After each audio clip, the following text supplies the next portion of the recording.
Chapter 190. Wang Rubing said in surprise. How can I live here with such a rogue landlord? We always bully hooligans. How can we be bullied by hooligans? Qin Haodong said. Since you think the landlord is not good, let's become the landlord ourselves. Become the landlord ourselves? Wang Rubing didn't understand what Qin Haodong meant. Although she liked the house and lived in it comfortably, it would cost about 2 million yuan, which was not what she could afford now. Qin Haodong said, Yes, since you want to live here, let's buy the house, so that the bastard landlord won't harass you. Buy it. The landlord won't sell it, will he? Wang Rubing had recently learned about the houses nearby. The location was very good, and the rent was high. Normally, the landlord would never sell it. Don't worry, he will sell it. Qin Haodong turned to the landlord and said, My sister wants to buy your house. Will you sell it or not? The landlord shook his head and said, Little brother, I rely on this house to make a living. I really can't sell it. Although he was born and raised in Jiangnan City, he only had 5 or 6 houses in his hands. Moreover, this house was in the best location. Not only was the rent high, but there was also a lot of room for appreciation. If he sold it, he would lose an old hen that could lay golden eggs. He spent his days drinking and whoring. Gambling depended on the rent. If he sold the house, he wouldn't be able to live so comfortably. You don't want to sell it? After saying that, Qin Haodong grabbed the landlord's ankle, lifted him up, and brought him to the top of the toilet again. Thinking of the taste of death just now, the landlord was so scared that his face turned pale. He quickly shouted, I'll sell it, I'll sell it. Little brother, put me down. Although the house was good, his life was more important. He was afraid that Qin Haodong would drown him if he couldn't control himself. Then he would have nothing. Qin Haodong threw the landlord on the ground again, turned to Wang Rubing and said, You see, I said he would sell it. He said to the landlord, Tell me, how much is your house? The landlord said, The normal market price of my house is 5 million yuan. Qin Haodong stared and said, Isn't 5 million a stupid number? Are you stupid or am I?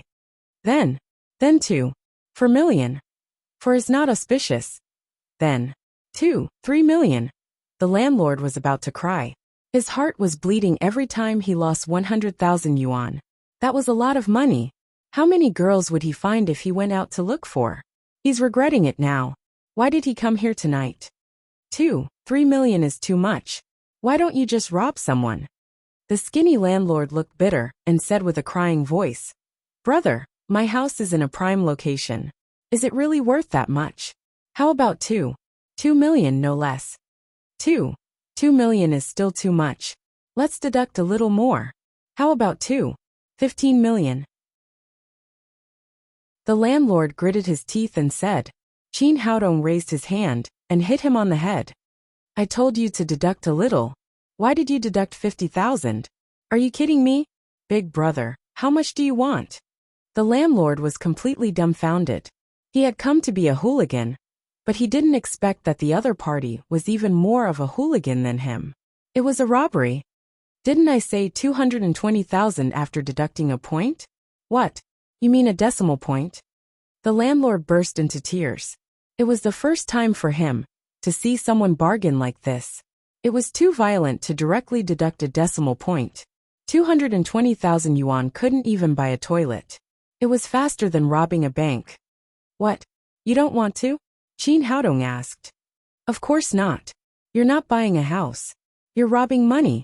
At this time, the landlord didn't care about being thrown into the toilet. 220,000 yuan to buy his house was like killing him. Qin Haodong raised his hand and slapped him in the face. Are you selling or not? You're not buying a house at all. You're robbing money. If I don't agree, you beat me. You're forcing me to buy a house. Is there any justice? The landlord felt wronged. He came here to be a hooligan, but he didn't expect to be bullied like this. Qin Haodong said lightly, How dare you talk about justice? When you sneakily opened the door of my sister's room, did you ever think that God was watching you? When you wanted to force my sister to do that kind of thing, did you ever think about justice? Now you want to talk about justice. I'm just giving you a taste of your own medicine. Tell me, are you selling or not? Looking at Qin Haodong's cold face, the landlord was scared to death. He wanted to say no, but he was afraid of being beaten. But he was unwilling to sell. Suddenly, he thought of something and said, "Big brother, this house is not entirely mine. My cousin has shares. I can't make the decision alone. If you really want to buy it at this price, I'll call my cousin here, and you can talk about it." "Okay, I'll give you a chance. Call your cousin here and talk about it now." Of course, Qin Haodong knew what the landlord was thinking. He wanted to call his cousin, who was a gangster, to deal with him. But he didn't care at all. Moreover, if he didn't deal with the landlord and meet his cousin, who was known as the leader of the underworld, his sister wouldn't be able to live well here in the future. She would inevitably be harassed by those gangsters. It would be easy to get rid of them once and for all. "Are you sure you want to call my cousin here?" The landlord couldn't believe his ears. "Of course. Hurry up. My time is precious." Qin Haodong said to Wang Rubing, "Sister, you print a house sale contract first. We'll sign it when he comes." Wang Rubing really didn't understand what Qin Haodong was going to do. How could he directly ask for help? But out of trust for her brother, she went back to the house to make the contract. The landlord took out his mobile phone and dialed a number. After the phone was connected, he said, "Cousin, someone wants to buy our house for 220,000 yuan. Hurry up and come and have a look." "Yes, I'm here now. If the deal doesn't go through, don't let me go." Soon he hung up the phone and said to Qin Haodong, "My cousin will definitely come in 10 minutes. After finding a backer, this guy was obviously more confident. He secretly swore in his heart that after his cousin dealt with this gigolo, he would definitely get that chick on his bed and vent the anger in his heart. 5 minutes later, Wang Rubing brought 2 copies of the printed contract to Qin Haodong. The other parts had been printed, but the price part was still empty. She needed to fill it in manually later. "Good." After a brief look, Qin Haodong nodded. At this moment, with a bang, the door was kicked open from the outside. Then a big man with a wolf head tattoo on his chest rushed in from the outside, followed by a dozen gangsters with steel pipes and machetes. After entering the door, he shouted arrogantly, "Who the hell has the guts to bully my cousin? Cousin, you're finally here. I was almost beaten to death." The skinny landlord finally saw his family. He immediately crawled over and hugged the wolf's thigh. He cried with tears and snot all over his face, feeling wronged. "Who the hell are you?"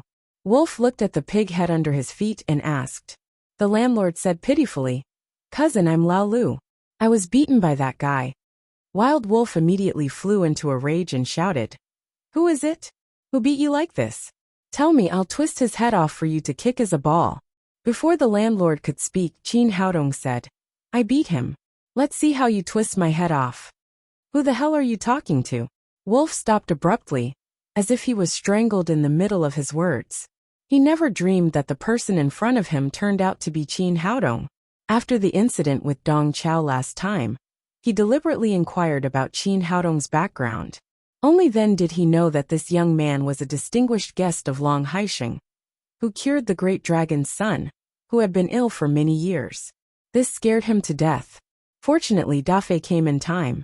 Otherwise, if he really beat Qin Haodong, Long Haisheng would directly throw him into the river to feed the fish.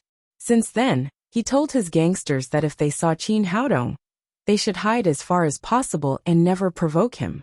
He didn't expect to meet Qin Haodong today. He quickly put on a flattering smile and came to Qin Haodong.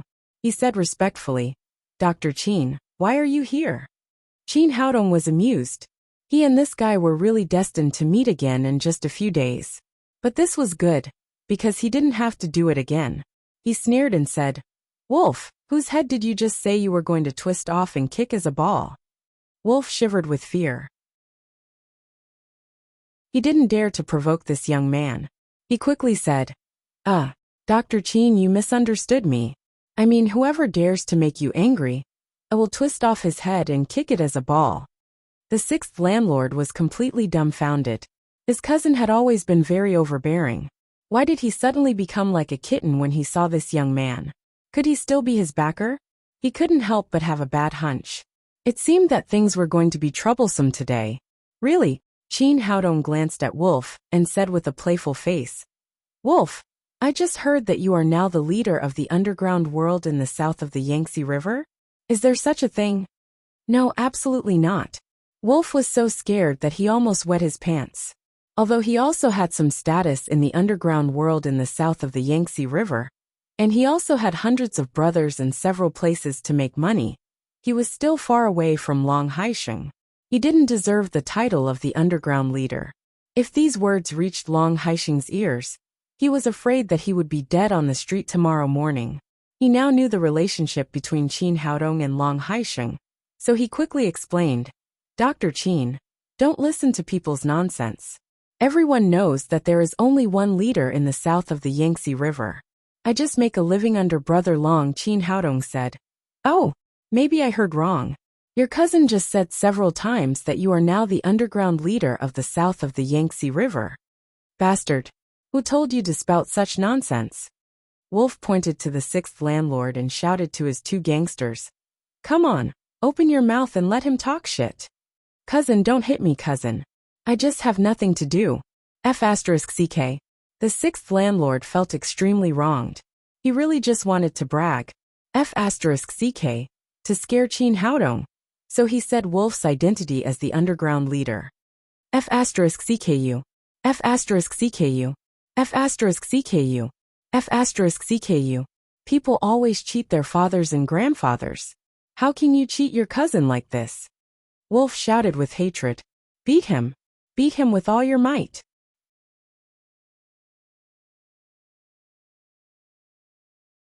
Chapter 191. Seeing that old Six's head was swollen again, Wolf turned back and said with a flattering face, Dr. Qin, please don't tell Brother Long about this. Let's not talk about this first. Let's talk about us first. Qin Haodong pointed to the broken door and said, This is my sister's door. You just broke it. What do you think I should do? Well, I'll pay for it. How much do you want? I'll pay for it. Wolf said hurriedly. Well, seeing that your attitude is not bad, I'll compensate you with 1 million. Qin Haodong was not polite to people like Wolf. Although Wolf was like a dog in front of him, if he was an ordinary person, he would definitely be killed by him today. At this time, the landlord old Six got up from the ground and said, Cousin, this house is mine. Even if the door is broken, you don't have to pay for it. Get the fuck out of here. Who allowed you to talk? Wild Wolf kicked old Six's stomach hard and directly knocked him to the ground. He hated his cousin now. If it weren't for him, he wouldn't have met Qin Haodong. Looking back, Wolf suddenly had a bitter face. He said, Dr. Qin, is this door a little too expensive? The door is not expensive, 100 yuan. But it just scared my sister. You have to pay 999,900. Qin Haodong said with a cold face. What? Don't you think my sister is worth the price? Yes, absolutely. I'll pay for it. Wolf didn't dare to offend Qin Haodong now. He could only grit his teeth and pay for it. He had already cursed 18 generations of the landlord's ancestors in his heart. As long as you think it's worth it. Qin Haodong took a bank card from Wang Rubing, threw it to Wolf and said, Transfer the money. Wolf had no choice but to take out his mobile phone and transfer 1 million yuan to Wang Rubing. After hearing the text message, Qin Haodong nodded with satisfaction and said to Wild Wolf, That's it. Let's talk about the house. I just wanted to buy this house with your cousin. He said that you have shares in it, so I need your consent. Wolf was full of anger. He turned back to the landlord and said angrily, It's your blessing that Dr. Qin bought your house. Why are you still hesitating? Sell it quickly. The landlord said, Cousin, my house is worth more than 2 million yuan, but he only gave me 220,000 yuan. That's too little. Qin Haodong said, Wild Wolf, I think the price of 220,000 is very fair. What do you think? No, Dr. Qin, I think the price is still too high. Please round it up and give him 200,000 yuan. Wild Wolf now hated the landlord to the core. He had just lost 1 million yuan. So in the blink of an eye, he had lost another 20,000 yuan. Landlord Old Six was completely dumbfounded. The backer he found actually helped the other party haggle the price. He said with a bitter face, Cousin, my house is worth more than 2,150,000 yuan. Wild Wolf cut another 50,000 yuan in the blink of an eye. Cousin, how can you do that? How can it be less? The landlord was suddenly stunned. 100,000 yuan. Wild Wolf said coldly. Landlord Old Six now understood what was going on. His cousin could not afford to offend the other party. He hurriedly cried, Cousin, don't shout. Don't shout. I'll sell this house for 100,000 yuan. He felt that if he didn't sell it quickly, he would lose 100,000 yuan. Maybe he would have to give away a house for free, and then compensate the other party. That's it. Dr. Qin bought your house. What are you waiting for? Wolf turned back and said to Qin Haodong, Dr. Qin, are you satisfied with the price? Qin Haodong patted him on the shoulder and said, Not bad. You're very good at doing things. Sign the contract. Wang Rubing couldn't believe what she was seeing. Qin Haodong called her several times before she came to her senses, and handed the contract over. Looking at the 100,000 yuan marked on the contract, the landlord's heart was bleeding. His hand holding the pen had been trembling, and he really couldn't bear to sign it. What are you waiting for? Sign it quickly. Once Wild Wolf finished speaking, he pressed Landlord Six's hand and wrote his name on it. After signing, the landlord's face was already full of tears. No one knew whether it was because he was beaten too hard, or because he was distressed about the house. After Wang Rubing signed the contract, she transferred 100,000 yuan to the landlord. From now on, the house belonged to her. After the matter was done, Wolf said with a flattering face, Dr. Qin, do you have any other orders? If not, I won't disturb your rest. Qin Haodong said, That's all. You can go. Tell your cousin not to come here again. If I find him, he will bear the consequences. Dr. Qin, don't worry. If he dares to step into this room again, I will break his legs without you saying anything. After Wild Wolf finished speaking, he left with his gangsters and the landlord Old Six. Wang Rubing looked at the contract in her hand and couldn't believe it was true. She actually spent 100,000 yuan to buy a house. Xiaodong, thank you. Don't mention it. This house is a little small. You can live with it first. When you get married, I will give you a big one. Then Qin Haodong called Lin Momo and asked her property company to replace the door of Wang Rubing's room with an advanced anti-theft one. After everything was done, he drove back home. After parking the car, it was almost midnight. He opened the door and went upstairs. The whole building was quiet, without any movement. Where is Hu Xiaoxian? Is she asleep or has she left? Qin Haodong began to walk upstairs while thinking. When he entered the living room, he saw no one. He glanced at the kitchen, but it was dark. He listened carefully, but there was still no movement. He came to Hu Xiaoxian's room quietly. The door was not locked.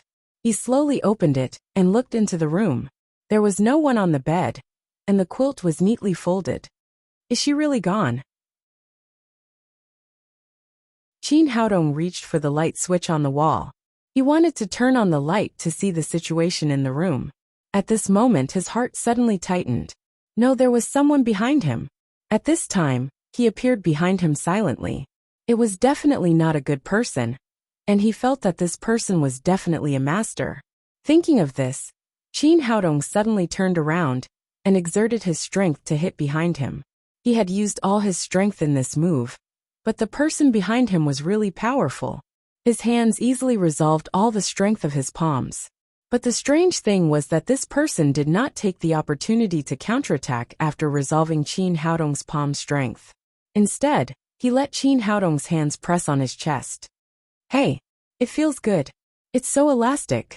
This was Qin Haodong's first feeling. His hands happened to be pressed on the two peaks, and he couldn't help but pinch them. Little man, you are so bad. You are taking advantage of me. A coquettish voice came from the darkness. Qin Haodong realized that it was Hu Xiaoxian who suddenly appeared behind him. Qin Haodong said discontentedly, What are you doing? It's dark and you don't turn on the light. Why are you sneaking around? Don't you know that I'm scared to death? Hu Xiaoxian said, Am I sneaking around or are you sneaking around? Why are you sneaking into my room? Qin Haodong said awkwardly, This is my house. Can't I just look around? Oh, The house is yours. But the place where your hand is pressing seems to be mine. Can you lower your hand to talk? It's so uncomfortable that it's neither up nor down. Only then did Qin Haodong realize that his hands were still pressed on Hu Xiaoxian's chest. He quickly withdrew his hands in embarrassment. He turned on the light and said, "It's so late. Why are you still up? How can I sleep when you haven't come back yet?" Hu Xiaoxian said and took Qin Haodong's arm. "I was afraid that you would be hungry at night, so I made a lot of delicious food. How about you try it?" Qin Haodong asked. "You haven't had dinner yet, have you?" "Of course not. I was waiting for you to eat with me." In fact, you don't have to wait for me." Qin Haodong said so, but he was slightly moved in his heart. He had been wandering in the cultivation world for 500 years, and it was the first time that he had felt that someone was waiting for him at home. "I made these dishes specially for you. How could I not wait for you?" Hu Xiaoxian said and took Qin Haodong to the kitchen. Soon the 4 hot dishes in the pot were brought to the table. "How about you try them?" Hu Xiaoxian looked at Qin Haodong and said. Her expression was charming, sexy and a little naive. Qin Haodong picked up the chopsticks, and picked up a piece of braised pork ribs, and put it into his mouth. A strong fragrance instantly occupied his taste buds. "It's delicious. It's really delicious." Qin Haodong picked up another piece and said, "You should eat too." Hu Xiaoxian moved a chair and sat next to Qin Haodong. She ate and picked up food for him. Qin Haodong felt a little strange, but he also enjoyed the feeling. He asked, "Don't you feel bored staying at home all day?" "Not at all." Hu Xiaoxian said, "I practice martial arts and cook at home. Time flies, especially in the evening. I'm so happy when I think I'm going to see you soon." Speaking of this, she held Qin Haodong's arm again and said with a happy face, "I don't know if you have ever loved someone wholeheartedly. This feeling is really good." Although Qin Haodong was a little moved, he still said, "In fact, we are really not suitable for each other." Hu Xiaoxian said, "I feel very good. No matter what, I will rely on you for the rest of my life." Qin Haodong really had no choice. After dinner, he went back to his room to rest. The next day, Qin Haodong sent the little fellow to kindergarten, and then drove the Porsche 911 to Wang Rubing's downstairs. Today, he would send Wang Rubing to register, and give her the car by the way. He parked the car in the parking lot, and went upstairs to see Wang Rubing. When he opened the door, Wang Rubing was standing in front of the mirror in a black business suit. After seeing Qin Haodong, she asked, "Xiaodong, what do you think? Is it appropriate for me to register in this suit?" "Not bad," Qin Haodong said. "Mature, capable, and intellectual beauty. I guess a lot of singles will not be able to sleep after you register." "Don't talk nonsense. Let's go." With that, they went out of the door. Wang Rubing habitually took Qin Haodong's arm. As soon as they got downstairs, they saw a young man in his 20s. He was wearing a neat suit and looked very handsome. He was waiting at the elevator with a large bouquet of roses. "Good morning, Rubing. These flowers are for you." The young man trotted to Wang Rubing, but suddenly saw Qin Haodong next to her. His face changed and he asked, "Rubing, who is he?" Qin Haodong smiled slightly. It seemed that his sister was really popular. She could meet pursuers every time. "Zhang Hao, I've already told you that we are not suitable for each other. Please don't harass me anymore."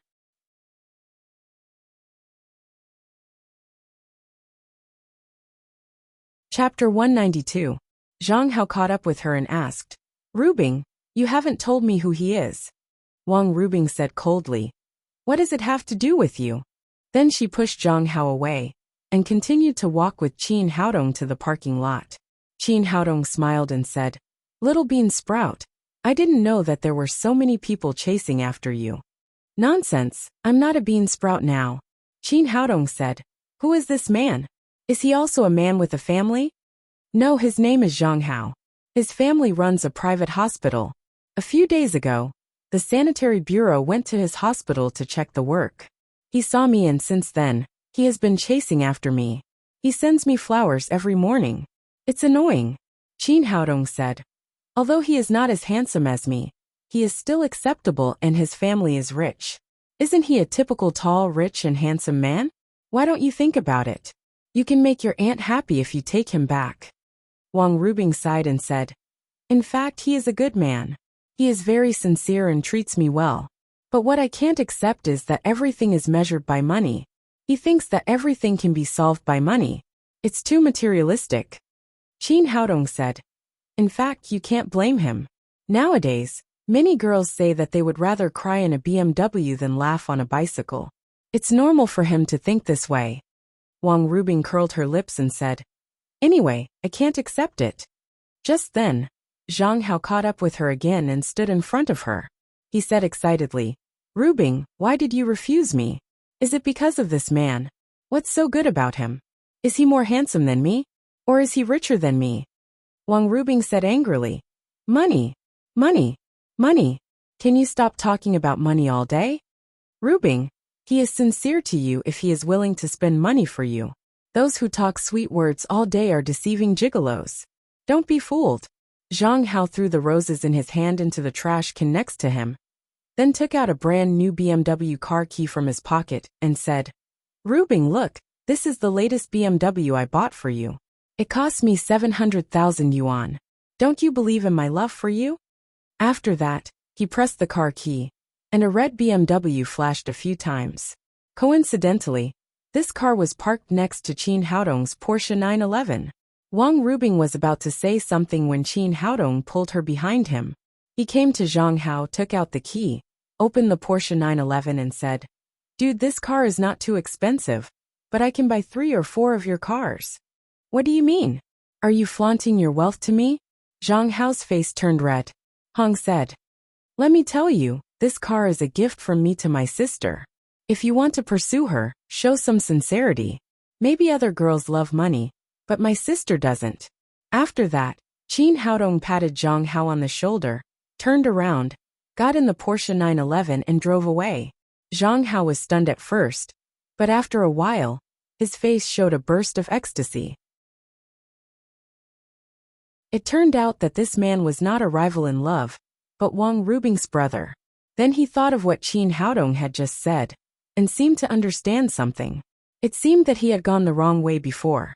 After dealing with Wang Rubing's affairs, Qin Haodong took a taxi to Lin's group. Soon after he got in the elevator, the door opened, and Lin Momo came in from outside. What are you doing? Why are you alone? Where are Saber and others? Qin Haodong asked. Although the problem of Lin Pingqiao had been solved, there might be another killer, so Qin Haodong was still very worried about Lin Momo's safety. It's okay. I'm just walking around the group alone, not going out. Lin Momo said. Recently there have been a lot of changes in the group. I'm going to have a look at some departments, and it's time to move some people. Qin Haodong immediately understood. In the past, Lin Zhigao and Lin Pingqiao had placed a lot of cronies in the group. These people not only did not work hard, but also created a lot of obstacles. Now Lin Pingqiao was dead, and Lin Zhigao had become a fool and completely quit the management of the group. Naturally, Lin Momo had to clean up those guys who did not work. Today, she tied her hair into a ponytail and wore only a black ordinary dress, looking like a female college student who had just graduated. Although she was still beautiful and charming, she had completely restrained the temperament of a female president. It was clear that she was going to visit incognito. Qin Haodong said, I'll go with you. Well, okay. Now that their relationship was known by the whole group, Lin Momo did not have to avoid anything. They went out of the elevator together and walked hand in hand to the marketing department. Lin Momo said, I recently looked at the report of the marketing department. The overall situation is good, but there are also some bad situations. Some people don't even have a list, and I don't know what they are doing. While talking, they walked into the lobby of the marketing department together. After entering the door, they saw many employees busy nervously. The old employees who knew Lin Momo saluted and said hello, and then went on with their work. After looking around, the overall situation was good, and Lin Momo was satisfied. But at this moment, there was a sound of music in the corner. Qin Haodong and Lin Momo looked in the direction of the sound, and saw a male employee in the costume of Lin's group sitting at his desk. His legs were exaggeratedly on the desk. A video software was playing on the desk, and a coquettish woman was stroking her hair and singing coquettishly. Lin Momo's face instantly turned cold when she saw that he was watching the live broadcast during working hours. She and Qin Haodong walked to the desk at the same time. Many people saw this situation, but no one said anything to warn the employee. Many people even showed a look of schadenfreude on their faces. It could be seen that the employee's popularity was not very good. When they came to the man, Qin Haodong was slightly stunned. The man who was watching the video arrogantly turned out to be the grandson of his grandfather, Li Qingtian, and the son of Li Kai Li Donghai. When he went home last time, he heard from Li Kai that Li Donghai had found a job in Jiangnan City after graduating from college. He didn't expect that Li Donghai had entered Lin's group. At the same time, Li Donghai also saw Qin Haodong. His relaxed expression suddenly changed, and he said with a cold face, "Why are you here? Why are you here?" Li Donghai had been bullying Qin Haodong since he was a child, relying on the love of Li Kai and his wife. He called Qin Haodong a wild child all day long. Naturally, Qin Haodong didn't like him at all. He sneered and said, "You can come here, why can't I? Can you compare with me? Who am I? Who are you?"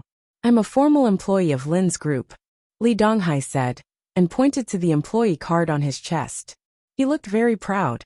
He had a sense of superiority in front of Qin Haodong since he was a child. And it was the same now. At this time, he saw Lin Momo next to Qin Haodong. His pupils suddenly shrank. He had never seen such a beautiful woman in his life. Even the female stars on TV were not so beautiful. This guy had not been in Lin's group for a long time, and he didn't do proper work all day, so he didn't know Lin Momo. He took his legs off the table and said to Qin Haodong, "I heard from my father that you went back to cheat my grandfather's house a few days ago. And now you've cheated such a beautiful woman. You're really something. You can cheat anything." Lin Momo didn't rush to speak when she saw that Li Donghai knew Qin Haodong. Now that he was insulting Qin Haodong, she said unhappily, "Can you have some manners? I'm Haodong's girlfriend. How can you say I cheated?" His girlfriend? A strong sense of jealousy flashed in Li Donghai's eyes. He had looked down on Qin Haodong ever since he was a child. Qin Haodong was an orphan, and he had to show his superiority in everything. But now, Qin Haodong had found such a beautiful girlfriend, and he had to rely on an old woman to make a living. The sharp contrast made him feel very uncomfortable. He looked at Lin Momo and said harshly, "What girlfriend? I think she's a girl from a karaoke bar. She's had enough of playing with men outside, and wants to change. That's why she found such a poor boy to take over her." After that, the whole hall of the marketing department of Lin's group suddenly became quiet. No one spoke, no one moved. Some people even slowed down the rhythm of their breathing. Li Donghai didn't realize these changes. He had to admit that jealousy was a terrible emotion. Many times it could make people lose control of their emotions. He was in such a situation now. He instinctively thought that Qin Haodong and Lin Momo were definitely not from Lin's group, because they didn't wear employee cards on their chests.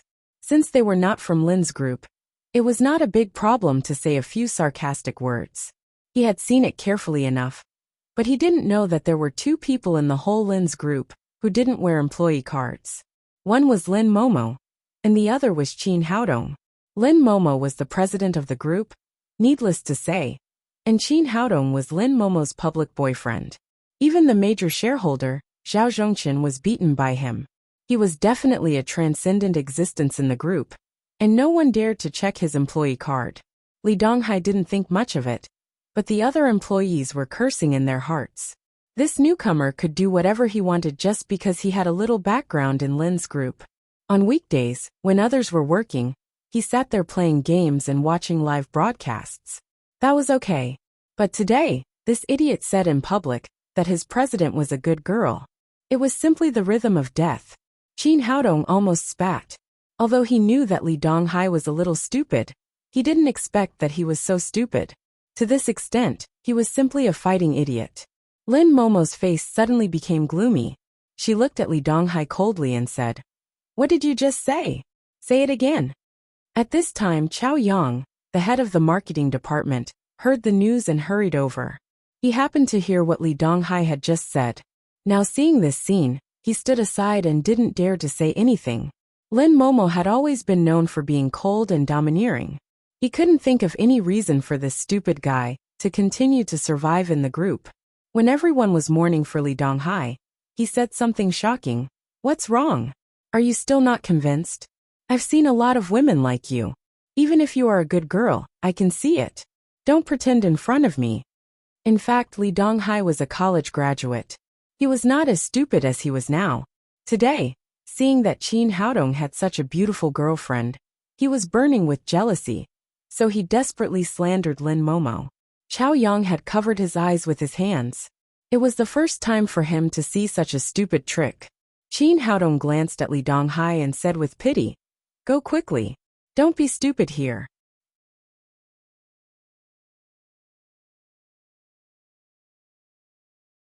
Chapter 193. Some of the employees were ready to collect Li Donghai's body. He would never know how he died if he treated the president as a prostitute. In the whole Lin's group, the most qualified person to fire Li Donghai was the president, Lin Momo. Qin Haodong looked at Dumbass, who didn't know he was going to die, with a complicated expression. Although he didn't like this guy at all, he couldn't drive him out of Lin's group directly, because his grandfather Li Qingshan was there. But Li Donghai provoked Lin Momo in all kinds of ways before he did anything. Qin Haodong couldn't blame him. After all, he wasn't in the mood to help him. "I don't have the right to fire you, but my girlfriend can." Qin Haodong stepped aside after saying that. It was obvious that he wanted Lin Momo to handle it. Lin Momo understood what Qin Haodong meant. She didn't have any scruples anymore. She said to Li Donghai, "How did you get into Lin's group? Why are you sitting here and watching the live broadcast when others are working? I can come in however I like and do whatever I like. What does it have to do with you?" Li Donghai said proudly. "But this is the sales department of Lin's group. I advise you to get out of here. You don't even have an employee card. Why are you yelling at me? This guy must have been kicked in the head by many donkeys. How could he ask the president to get out?" Many employees were devastated. Lin Momo looked back and saw Chao Yang, the director of the sales department. She asked, "Director Chao, who hired him?" It was Guo Xiaomei, the deputy director of the human resources department. She told him in person. Chao Yang was also helpless. Guo Xiaomei was the deputy director of the human resources department. He couldn't afford to offend this department. She was also the lover of Zhao Zhongchen, the major shareholder. Therefore, he had to show some respect to Li Donghai. He was not as strict as he was with other employees. He could do whatever he wanted. But he never dreamed that Li Donghai, the pig, would run into Lin Momo and treat the president as a prostitute. If he had known that, he would rather offend Guo Xiaomei than let the pig stay. However, Li Donghai's stupidity was far beyond his imagination. He said to Lin Momo with a proud face, "See? I have a backer. If you dump Qin Haodong and follow me, I can find a way to let you enter Lin's group." Lin Momo ignored him and said to Chao Yang with a sullen face, "Tell Guo Xiaomei to run to the marketing department." Chao Yang answered and took out his phone to call Guo Xiaomei. "Who are you? Do you know who Guo Xiaomei is? You even asked me to run down here. Aren't you afraid of being slapped by the wind? She is the deputy director of the human resources department of Lin's group. If you want to enter Lin's group, you must get her permission." While Li Donghai was talking, Guo Xiaomei rushed in from outside. She was in such a hurry that she lost one of her high heels.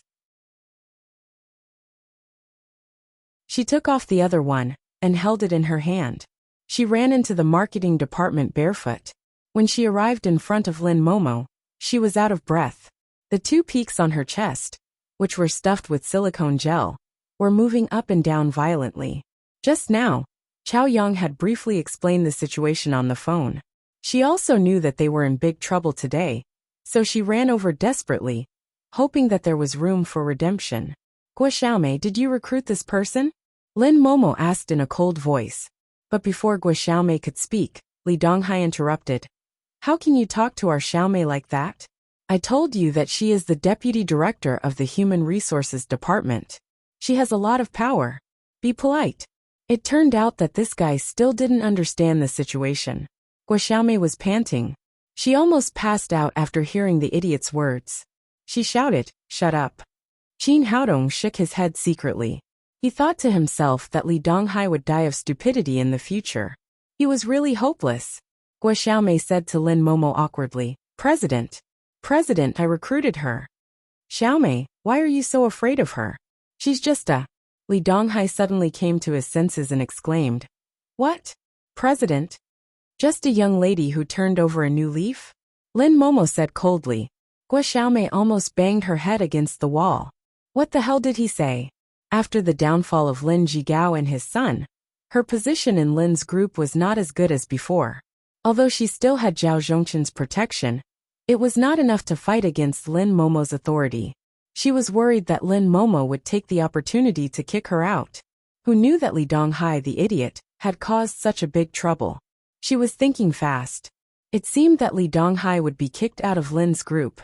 What she needed to do was to disassociate herself from this idiot. Li Donghai was completely dumbfounded. He was not as arrogant as before. He looked dull. How could this woman be the president? How could Qin Haodong find the president as his girlfriend? "Xiaomei, are you mistaken? How could she be the president? She doesn't have an employee card. I told you to shut up. Have you ever seen a president with an employee card?" Guo Xiaomei wanted to strangle Li Donghai. She was about to disassociate herself from him. But he kept calling her Xiaomei. Wasn't it obvious that he was setting his teammate up? Now, Li Donghai knew that he was in big trouble. And it was a huge one at that. He hated his colleagues. Why didn't they tell him that the president was here? He didn't know that he had offended so many people because of his arrogance. Qin Haodong smiled and said, "Deputy Minister Guo, you're so awesome. You've recruited such a great talent for our company." Seeing Qin Haodong was adding insult to injury, Guo Xiaomei was helpless. She had listened to Lin Pingqiao and provoked Qin Haodong some time ago. Lin Momo said coldly, "Guo Xiaomei, you have to give me an explanation for this." At this moment, her voice was filled with anger. Guo Xiaomei said quickly, "President, I don't know Li Donghai very well. I just saw that his college resume was good. He did well in school. I think he is a talent and has a lot of room for improvement in the future. So I recruited him." After trying her best to come up with this excuse, she was already sweating profusely. Qin Haodong sneered and said, "Are you telling the truth?" "Yes, it's true." She thought that Lin Momo wouldn't check Li Donghai's file as the president. But she didn't expect that Qin Haodong knew Li Donghai's background very well. Qin Haodong said, "But as far as I know, Li Donghai failed 6 subjects in 4 years in college. He was almost expelled because he flirted with a girl. I don't know what you mean by good performance. Why do you think he is a talent?" "Well, it's not in the file. Maybe his file is fake," Guo Xiaomei said.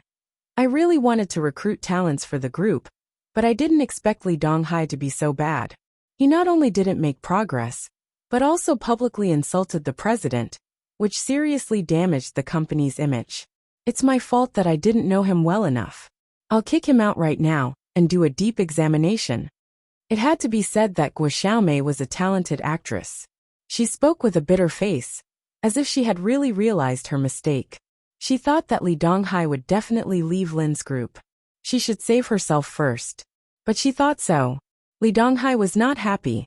He shouted, "Guo Xiaomei, you're talking nonsense." Guo Xiaomei was afraid that her stupid teammate would say something bad again.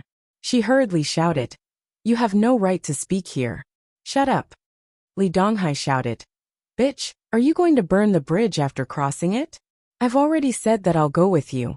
Bedsheet, you transferred me to Lin's group. Now I've served you well, and you want to kick me out? Don't you have any conscience?" You, bullshit." Guo Xiaomei's face was red. She didn't expect that Li Donghai would say such a thing in public. She had always slept with old men, so she wanted to have a taste of a young one. She met Li Donghai in a bar by chance. They hit it off and reached an agreement. Guo Xiaomei would help Li Donghai enter Lin's group, and Li Donghai would sleep with Guo Xiaomei. Qin Haodong looked at Li Donghai and felt it was funny. This guy was tall and a little handsome. He was really a good material to be a prostitute. Li Donghai shouted relentlessly, "How can I do that? Bullshit. I wouldn't sleep with an old woman like you if I didn't want to enter Lin's group. You think I can't see that your breasts are plump? You're all fake. You had a good time when you were an old cow eating young grass. Now you want to kick me out? No way. Seeing everyone's eyes were on her, Guo Xiaomei hurriedly shouted, "Don't slander me. There's no such thing." She then said to Lin Momo, "President, I really don't know him. Don't listen to his nonsense." Seeing Guo Xiaomei wouldn't admit it, Li Donghai became anxious. He took out his phone from his pocket and shouted, "Since you're so cruel, don't blame me." After that, he clicked on an audio file and heard a woman's voice on the phone. "Don't worry. I'm the Deputy Minister of the Human Resources Department of Lin's group. As long as you serve me well, it won't be a problem to transfer you there. And your monthly salary will not be less than 8,000 yuan. Everyone could tell that it was Guo Xiaomei who spoke. Li Donghai shouted, "How about it? Do you admit it or not? If you don't, I have many nude photos of you in bed on my phone. Do you want to show them to everyone?" Guo Xiaomei didn't expect Li Donghai to have so many backup plans. She suddenly became angry and cursed. "Bastard, how dare you set me up?" Then she rushed to Li Donghai, scratching and biting. Her sharp nails left bloody marks on Li Donghai's face. Li Donghai didn't hesitate to grab Guo Xiaomei's hair, punching and kicking her. They used to be a good couple in bed.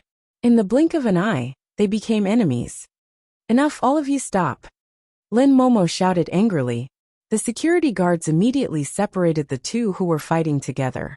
"President," Guo Xiaomei, whose hair was messy, wanted to say something more, but she couldn't find any reason to defend herself now. With Li Donghai's recording, it was useless for her to say anything. Qin Haodong said, "What else do you want to say? Lin's group is a company, not a place for you to raise ducks."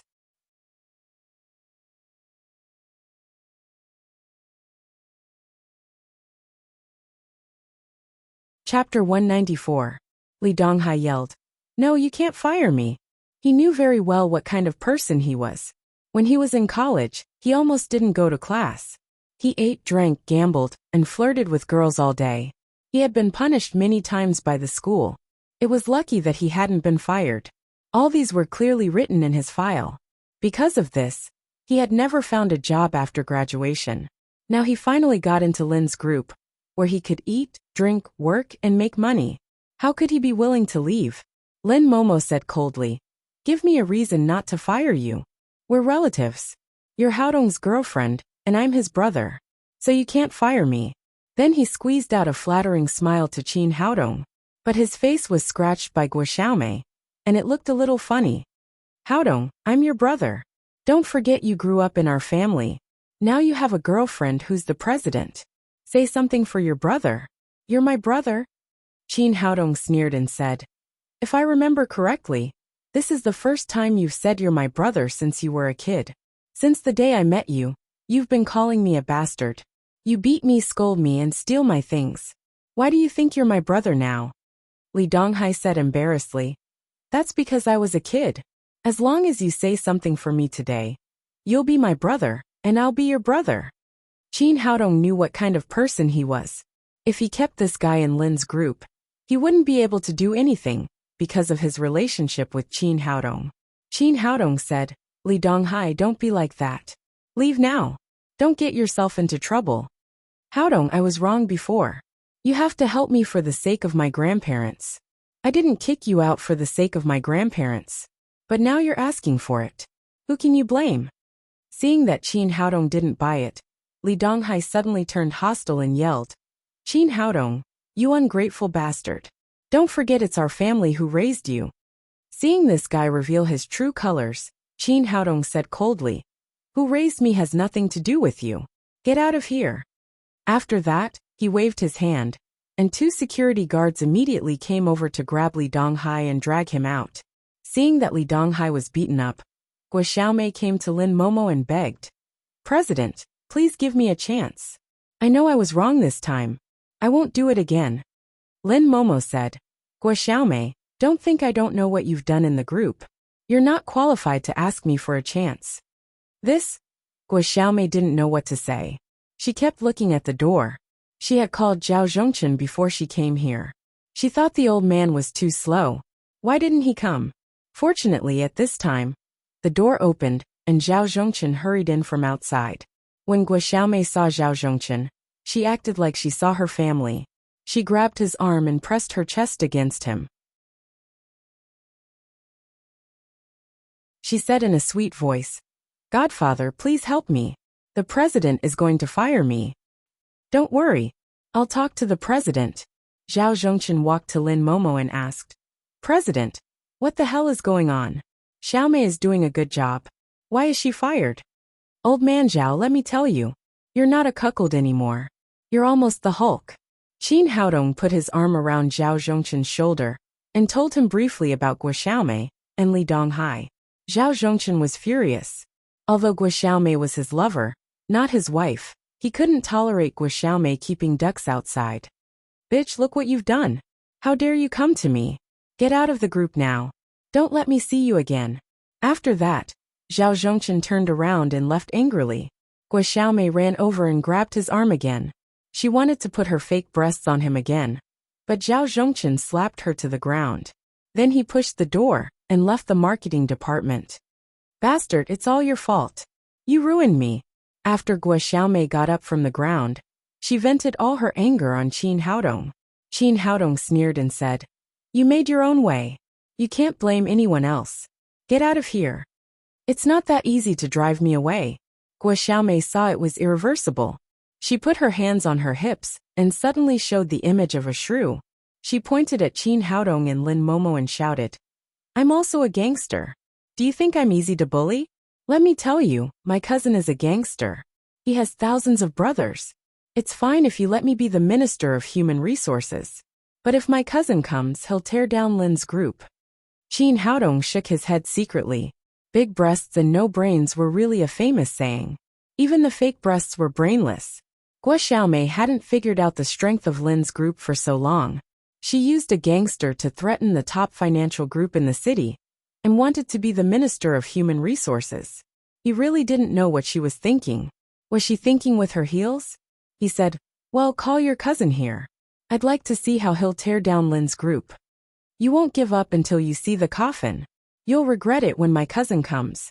After that, she took out her mobile phone and ran to the side to make a call. Lin Momo said to Qin Haodong, "Is it necessary? Just drive her out." Qin Haodong said, "I'll deal with it. It's better to solve all the trouble at once, in case she sends gangsters to harass us later." Not long after, there was a commotion outside the marketing department. A group of gangsters in colorful clothes rushed in with steel pipes and knives in their hands. They looked fierce. Because the marketing department was open to the public, they didn't encounter any obstacles along the way and rushed in directly. The leader of the gangsters had a huge wolf head tattoo on his chest. It was Wild Wolf, an old acquaintance. Wild Wolf was very depressed when he went back yesterday. He wanted to help Lao Lu and make some extra money, but he didn't expect to lose 1 million. He just got a call from Guo Xiaomei, so he was refreshed. He had to make a lot of money today to make up for the loss last night. So he immediately rushed in with his men. His impression of the security department of Lin's group was still the same as before, so he didn't take the security here seriously. After entering the door, he waved the steel pipe in his hand and smashed a few cups. He shouted arrogantly, "Who the F***K dared to bully my cousin? Come out now. Cousin, you're here. You have to do it for me." Guo Xiaomei immediately threw herself into Wild Wolf's arms, lying in his arms, showing a wronged look. "Xiaomei, don't worry. As long as I'm here, no one can hurt you." Wild Wolf patted Guo Xiaomei on the shoulder and said, "Tell me who bullied you. I'll go and break his legs now." "It's him, that toy boy," Guo Xiaomei said and pointed to Qin Haodong. There were a lot of people in the hall of the marketing department, so Wild Wolf saw Qin Haodong. His legs suddenly became weak, and he almost knelt on the ground. He complained in his heart. He was so king unlucky. He had just been blackmailed 1 million yesterday. Why did he run into this guy again today? Guo Xiaomei saw Wild Wolf didn't move, so she shouted, "Cousin, this is the guy who bullied me. Break his legs for me."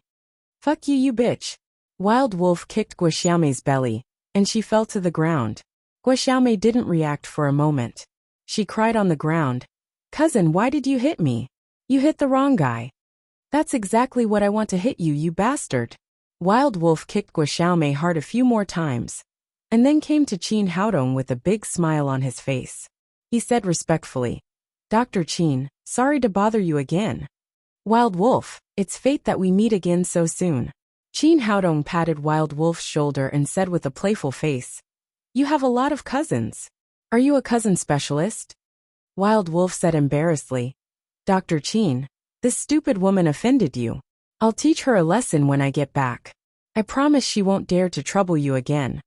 Qin Haodong said, Since we are all acquaintances, it's easy to deal with it. Dr. Qin is right.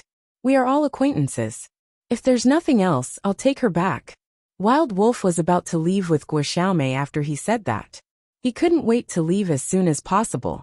If there was anyone in the world he didn't want to see, Qin Haodong was definitely the first. Wait a minute. Before he could take 2 steps, Qin Haodong stopped him. Dr. Qin, what else can I do for you? Wild Wolf said with a flattering face. I just said it's easy to deal with acquaintances, and we don't need to fight. But I didn't say we won't deal with them. Wild Wolf said. Dr. Qin, what do you want to do? As long as you say the word, I'll break this woman's legs for you right now. Guoxiaomei trembled with fear. She knew Wild Wolf was cruel and merciless, and he would do what he said. But she didn't expect that the helper she found would become someone else's fighter in a twinkling of an eye. We are all civilized people. Don't fight like this. Besides, she is just a woman. It's over. I don't want to pursue it anymore. Dr. Qin is so generous. Wild Wolf said flatteringly. Even if it's over, you just came in and smashed the things of Lin's group. You have to pay for it, right? Wild Wolf's heart skipped a beat. What he worried about had happened. It seemed that he would be blackmailed. He hoped this man wouldn't be as cruel as yesterday. He knew he was going to bleed today. He said helplessly, Dr. Qin, how much do you need? Not too much. According to yesterday's standard, you can give me 1 million. 1 million. Wild Wolf cried in his heart. Even if he changed these cups into gold, it wouldn't cost 1 million.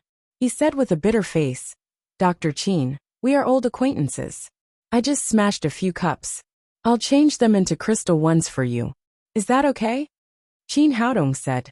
The cups are not much, just 100 yuan. The important thing is that the reputation of Lin's group has been damaged too much. Think about it. It won't be good if it's said that Lin's group was smashed by you. Dr. Qin, how about you beat me to make up for the reputation of Lin's group? Wild Wolf was really distressed. Although he had some savings over the years, it was only a few million. He couldn't afford to lose 1 million.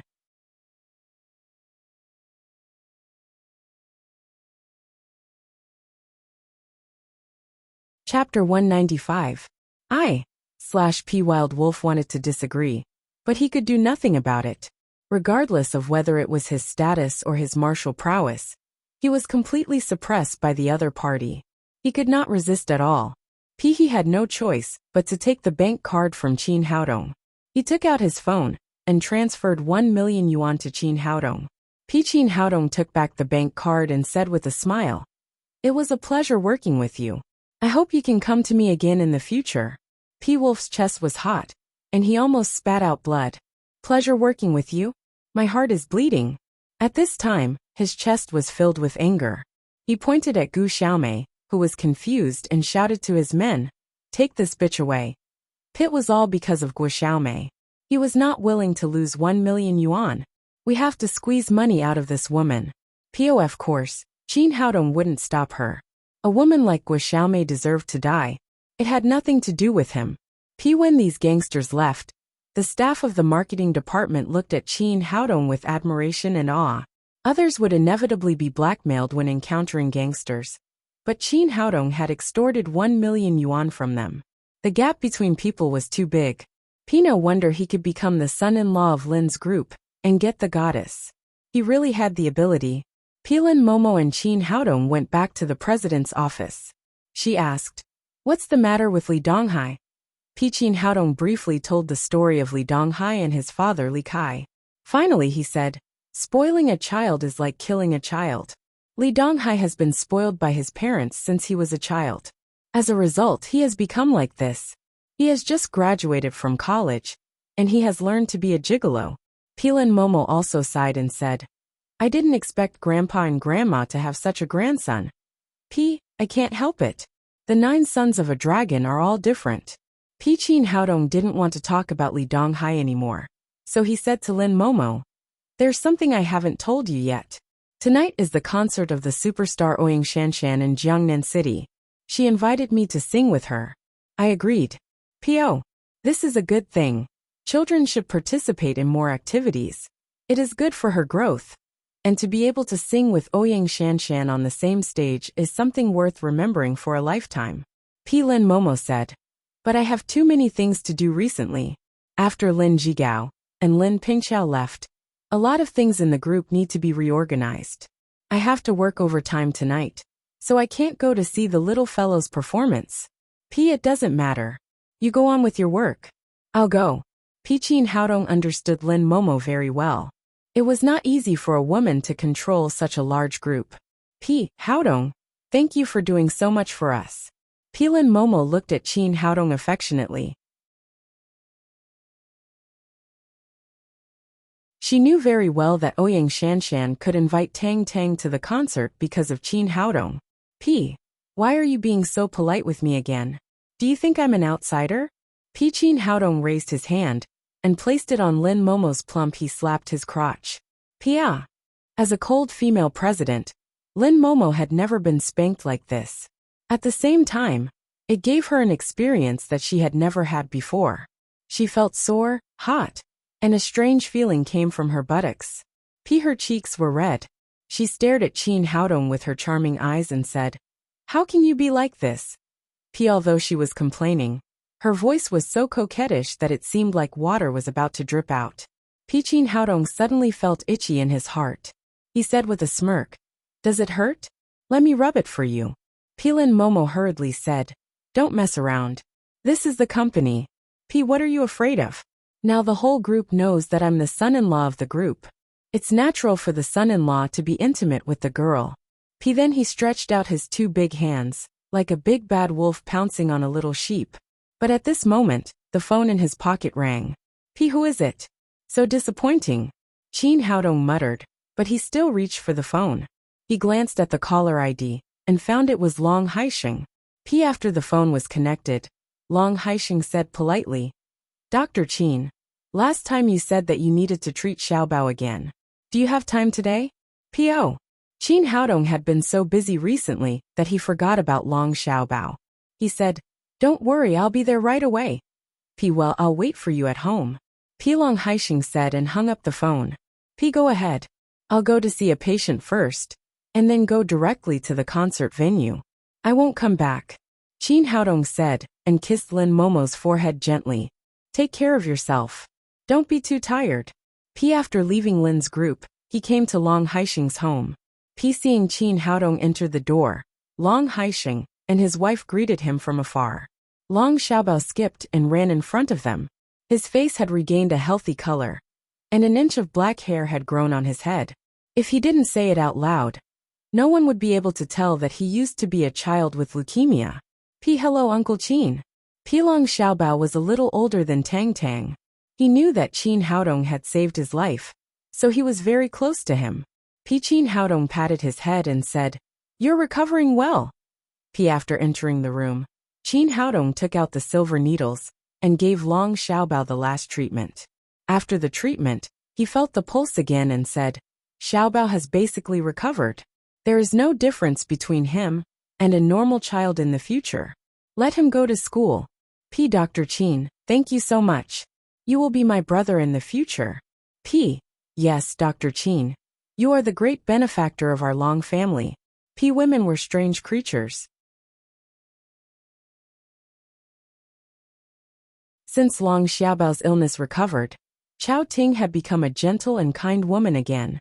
She was no longer the shrew she used to be.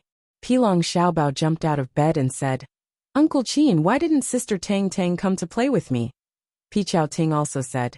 Yes, why didn't Tang Tang come? Now Xiaobao wants to play with Sister Tang all day. Pi Haodong said. Tang Tang has something to do. She will hold a concert with Ouyang Shanshan in the evening. She is rehearsing now. Pi's sister Tang Tang is going to sing. I want to see it. I want to see it. Long Xiaobao immediately jumped and shouted. It's amazing that she can sing with the big star Ouyang Shanshan. Chao Ting turned to Long Haixing and said, let's go to the concert together. Well, we must go to Tang Tang's concert. Long Haixing said to Qin Haodong. Dr. Qin, let's go together. Qin Haodong said. Our security company is responsible for the security of Ouyang Shanshan's concert this time. So I have something to do. See you tonight. Then he left Long Haixing's house and drove to Daddy's security company. When he arrived at the company's yard, Zhang Tiniu had gathered all the company's security guards on the training ground. Today was different from the past. Everyone wore the special uniforms of Daddy's security company, with a specially designed logo on their chest. The company's security guards used to be excellent soldiers. After putting on the uniforms, a murderous aura suddenly filled the whole place, which was no less than that of regular soldiers. Nalan Wushuang wore a pure black vest with a unique low neckline that generously showed her beautiful cleavage line. She wore a pleated gauze skirt and a pair of white-pink shoes on her feet. Chi Wan was wearing a t-shirt with a suspender dress. The slim style perfectly showed her curvy figure and outlined her beautiful figure, which made her look very feminine. Two well-dressed women stood in front of many security guards, forming a sharp contrast, looking particularly beautiful and dazzling. Qin Haodong parked the car and stepped into the training ground. He nodded with satisfaction and said, not bad indeed. Nalan Wushuang looked at him and said, why are you so late? Everyone is waiting for you. Qin Haodong said, it's not too late. Why not? We are responsible for the safety of the whole venue, so we have to intervene in advance. Nalan Wushuang threw a new security guard uniform to Qin Haodong and said, put this on quickly, and then let's go. Do I still need to wear this? Qin Haodong said, why not? Now we are short of manpower, and even half of the security guards responsible for Miss Lin's safety have come back. So now you are no longer the boss, but a security guard, and you have to listen to my command. Today is the first large-scale activity of our Daddy's security company, and Ouyang Shanshan's concert is also the best promotion for us, so we must not make any mistakes. Then why don't you wear the security guard uniform and dress so beautifully? Qin Haodong said discontentedly. Of course we are different from you. You men are responsible for safety, and we women are responsible for beauty. Sister Weiner and I represent the image of our Daddy's security company. Well, I'll wear it. Qin Haodong opened the package and put on the security guard uniform. After everything was ready, the people of Daddy's security company came to the Jiangnan City Stadium, which was a large stadium with a capacity of more than 10,000 people. According to Ouyang Shanshan's influence, it would be full tonight, so the organizer had to invest a lot of security forces. Zhang Tiniu was better at organizing security, so Qin Haodong left all the work to him. He sneaked to the backstage and saw the little fellow and Ouyang Shanshan seriously training together. In order not to disturb the little fellow, he left after watching for a while. After walking around the stadium and familiarizing himself with the situation, he came to the entrance of the concert. The pressure at the entrance of all large-scale activities was the greatest. Zhang Tiniu personally guarded here with more than a dozen elite security guards, including whip and sword, who were taken back from Lin Momo. The time of the concert was getting closer and closer. The entrance had begun to allow the audience to enter with tickets. However, because of the hot weather, there were not many people at the beginning. Uncle Qin, you are so handsome.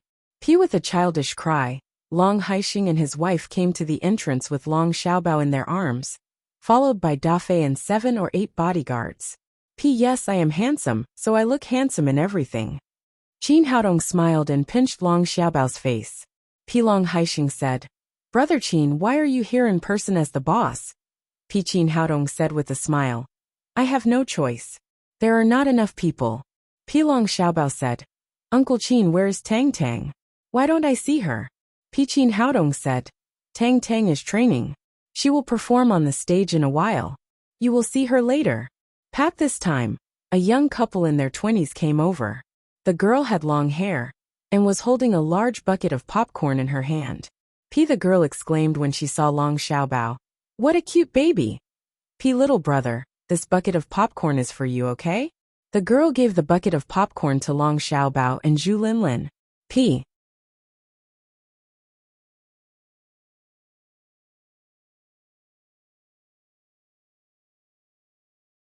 Chapter 196. Because of Long Xiaobao's health, Chao Ting had never allowed him to eat junk food. She said politely when the girl brought the popcorn. Thank you, but we can't take it. You're welcome. It's just a bucket of popcorn. Save it for the children. As the woman spoke, she took another step forward and handed over the popcorn again. Thank you, but we really can't take it. Chao Ting refused and said to Long Xiaobao. Thank you, sister. Thank you, sister, but I don't want it. Long Xiaobao said obediently. Little brother, take it. The popcorn is delicious. After saying that, the girl suddenly shook her wrist, and the bucket of popcorn in her hand smashed toward Zhu Linlin and Long Xiaobao's faces. Then, the hand she had hidden under the popcorn popped out, and in it was a bright dagger. Just when Chao Ting and Long Xiaobao were at a loss and didn't understand what was going on, the dagger in the girl's hand had slid quickly to Long Xiaobao's neck. This move was fast and ruthless. Long Xiaobao was about to lose his life. Chao Ting was just an ordinary woman. She was completely scared at this time, standing there like a clay statue. It was too late for Dafei and his bodyguards to find the abnormality here. It was too late for them to come to the rescue. They could only watch helplessly. At this moment, a big hand suddenly appeared out of thin air and grabbed the female killer's wrist. The tip of the dagger was tightly attached to Long Xiaobao's throat. But no matter how hard the female killer tried, the dagger in her hand could not move a little bit. It was Qin Haodong who did it. He would not be polite to such a person who attacked children. He slightly exerted force in his hand, and a sound of bones cracking was heard. The bones of the female killer's right hand were crushed by him, and the dagger fell to the ground with a clang. Seeing that the female killer was subdued, everyone breathed a sigh of relief. But at this moment, the man who had been silent behind the female killer moved again. When everyone's attention was shifted to Long Xiaobao, he suddenly raised his hand and pointed a black pistol in his hand at Long Haixing's face. Obviously, this was a pair of killers. Long Haixing was their ultimate target, and the assassination of Long Xiaobao was just to divert everyone's attention. In fact, this move was very effective. Dafei and his bodyguards were clustered around Long Haixing. But at the moment when Long Xiaobao was in danger, everyone moved to Chao Ting's side, and the defense around Long Haixing became empty. The young man's old-fashioned face showed a trace of cruelty.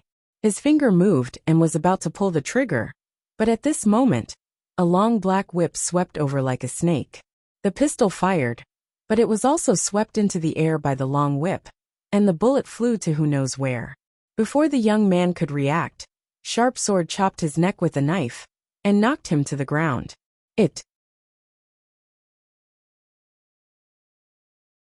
Whip and Sword had been guarding Qin Haodong.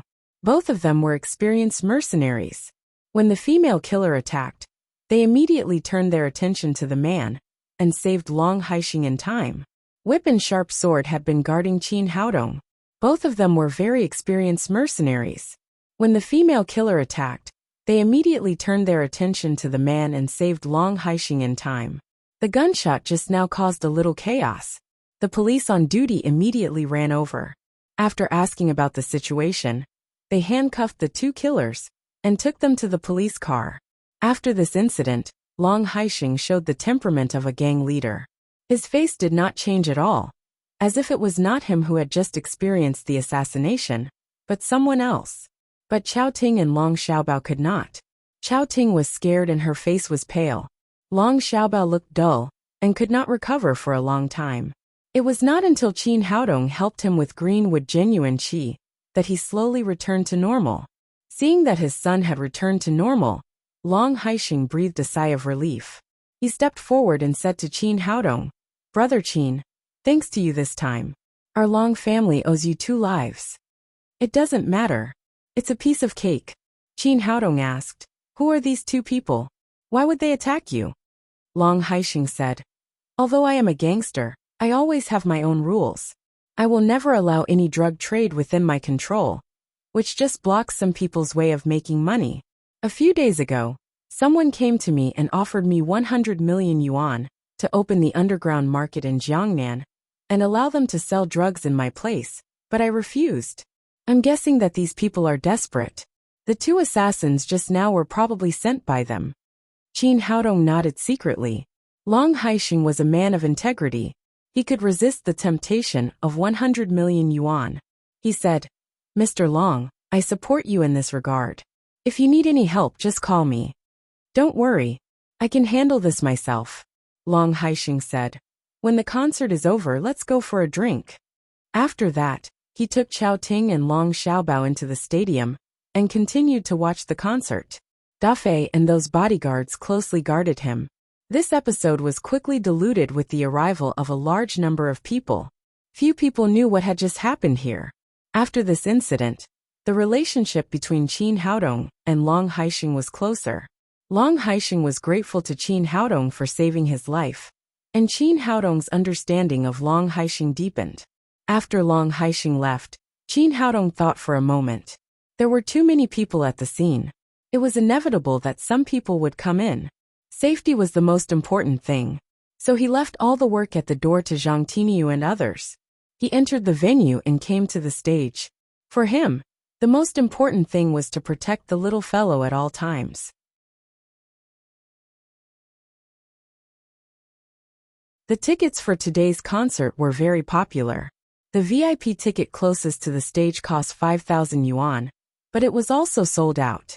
Qin Haodong chose a suitable position between the VIP seat and the stage. It was convenient to control everything on the stage without affecting other audience watching the performance. At this time, a man and a woman came over and sat not far from Qin Haodong. The woman was in her early 20s.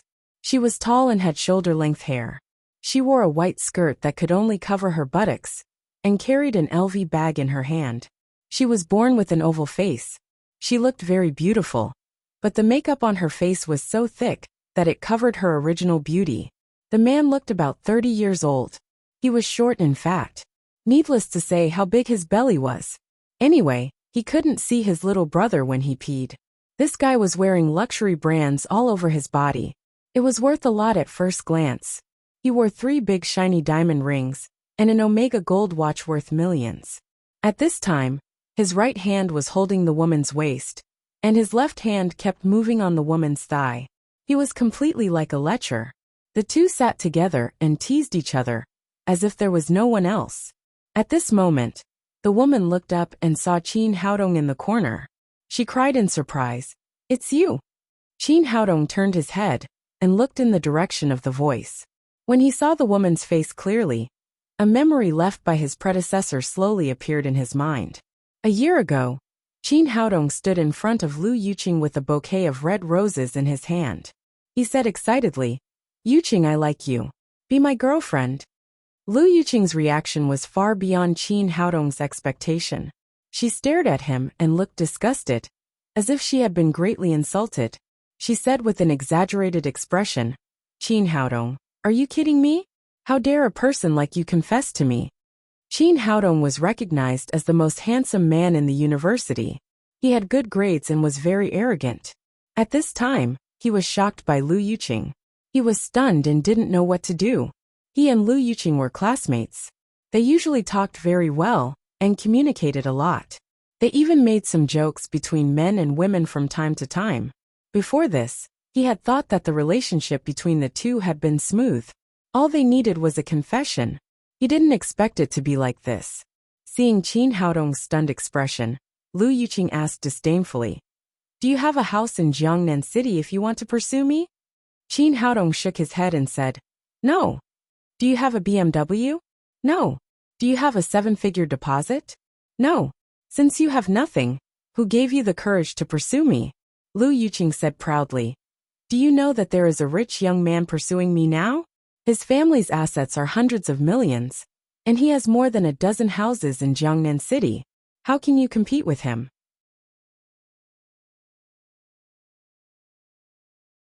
If you were me, what would you choose? Qin Haodong said. Yuqing, it's about feelings when two people are in love. Why are you so realistic? Lu Yuqing said. I'm so beautiful. A woman's beauty is the same as a man's wealth. They are the biggest capital. Since I have capital, I should make good use of it and think about my future happiness. Qin Haodong slowly came to his senses and realized that the beautiful Lu Yuqing in front of him was such a realistic woman. She didn't care about his feelings and self-esteem at all. He raised his hand and threw the rose in his hand into the trash can next to him. He said coldly, Lu Yuqing, I always think that feelings are more important than money. Money can be earned, but feelings can't be bought with money. Don't bully a young man because he's poor. Although I'm not a rich second generation, I can be a rich first generation. Lu Yuqing sneered and said, Do you think money is so easy to earn? People like you will never be a rich first generation. After thinking about all this, Qin Haodong's mouth showed a faint smile. His predecessor's taste was too low. How could he confess to such a woman? Seeing this materialistic woman again, Qin Haodong's mood didn't change much. He said lightly, Lu Yuqing, I didn't expect to see you here. The fat man glanced at Qin Haodong, and his expression suddenly became cold. Women were not the only ones who were good at jealousy. He was the same.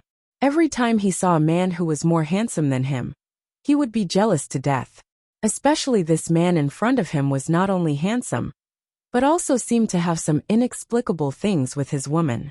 He asked, Yuqing, who is this man? Lu Yuqing said quickly, Honey, don't think too much. He pursued me when we were in love, but I refused him. He was defeated by you. Oh, so he's the poor guy who doesn't know his own worth. After hearing Lu Yuqing's words, the fat man's expression became better. Qin Haodong was in a bad mood, and his face also became cold. This woman was too much. It was her right to refuse him, but they were classmates anyway. Was it necessary to humiliate him to please her man?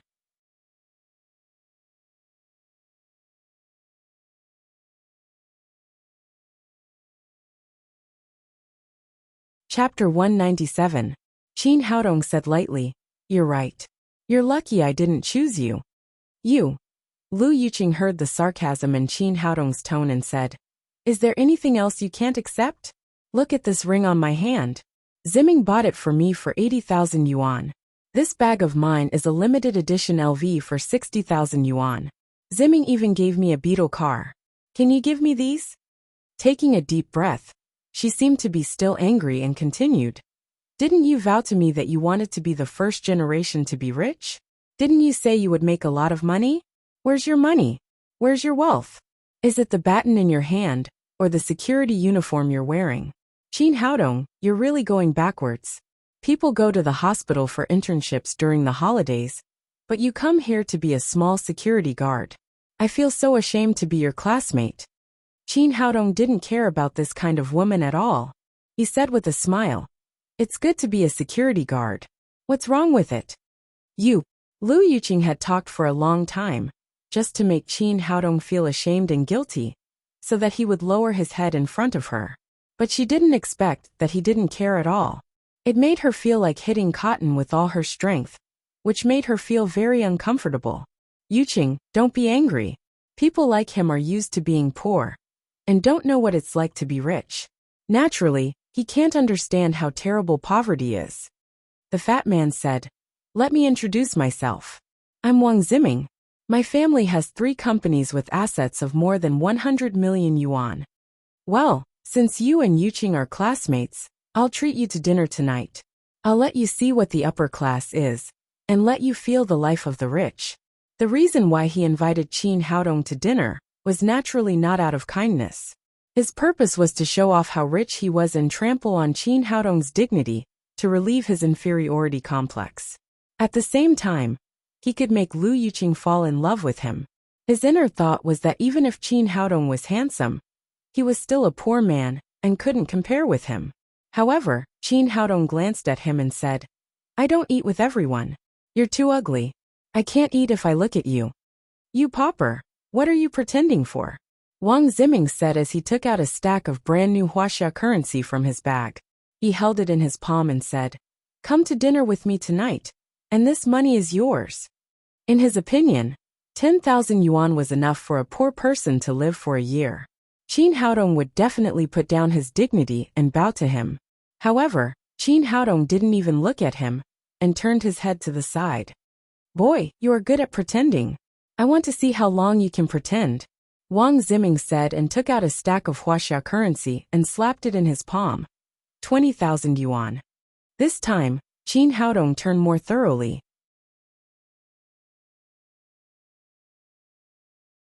He faced the stage directly, leaving his butt to the two of them. "Boy, you are too much," Wang Ziming said and took out a stack of Huaxia currency. 30,000 yuan. "Let me tell you, don't be too greedy. If you miss this opportunity, you won't get another one." For such a clown, Qin Haodong didn't even bother to look at him. But at this moment, a beautiful figure flashed over and said in a sweet voice, "Honey, he's right. How can you miss such a good thing when I invite you to dinner and give you money?" While speaking, a white and tender hand directly took away the 3 stacks of Huaxia currency from Wang Ziming's palm and stuffed them into Qin Haodong's hand. Qin Haodong turned his head and saw Hu Xiaoxian's charming face smiling in front of him. He asked in surprise, "Why are you here?" Hu Xiaoxian said coquettishly, "You are my man. I will naturally come when you are here." At this time, Wang Ziming had been stunned. He had never seen such a beautiful woman for so many years. What was an angelic face, what was a devilish figure, were vividly interpreted by Hu Xiaoxian. After Hu Xiaoxian's arrival, Lu Yuqing beside him suddenly lost her beauty. The difference in appearance between the two people was too big. His eyes were fixed on Hu Xiaoxian's concave body, and he was reluctant to move them away for a moment. Seeing Wang Ziming's appearance, Lu Yuqing was so jealous that she cried to Hu Xiaoxian, "Who are you? What's your business here? Auntie, why are you so fierce? I am Haodong's girlfriend. Aren't you going to invite Haodong to dinner?" I said yes for him. Hu Xiaoxian's every move, every frown and every smile were full of charm. Wang Ziming was fascinated, and his saliva was almost flowing down. He secretly vowed that no matter how much money it would cost, he must get this woman. Lu Yuqing suddenly, like a cat whose tail had been stepped on, screamed, "Little devil, who are you calling auntie?" But before Hu Xiaoxian could speak, Wang Ziming pulled her behind him and scolded, "What are you shouting for? Don't you feel ashamed?" After scolding Lu Yuqing, he said to Hu Xiaoxian with a flattering face, "Beauty, let's have dinner together when the concert is over." Seeing Wang Ziming flattering Hu Xiaoxian, Lu Yuqing was so angry, but she dared not say a word of complaint, because she liked other people's money. Hu Xiaoxian said, "Okay, handsome, but we must go to a high-end restaurant. I won't go to less than 5 stars. Sure. How can my treat be low? Let's go to the dreamy Jiangnan Hotel, the best hotel in Jiangnan City, super 5 stars. Well, let's see you there." Hu Xiaoxian also threw a coquettish look at Wang Ziming, which almost made him lose his soul. Wang Ziming returned to their seats with Lu Yuqing in a daze. Hu Xiaoxian took Qin Haodong's arm and said with a smile, "How is it? I, your girlfriend, have helped you vent your anger?" Qin Haodong said, "It's just 2 small people. Why bother with them?"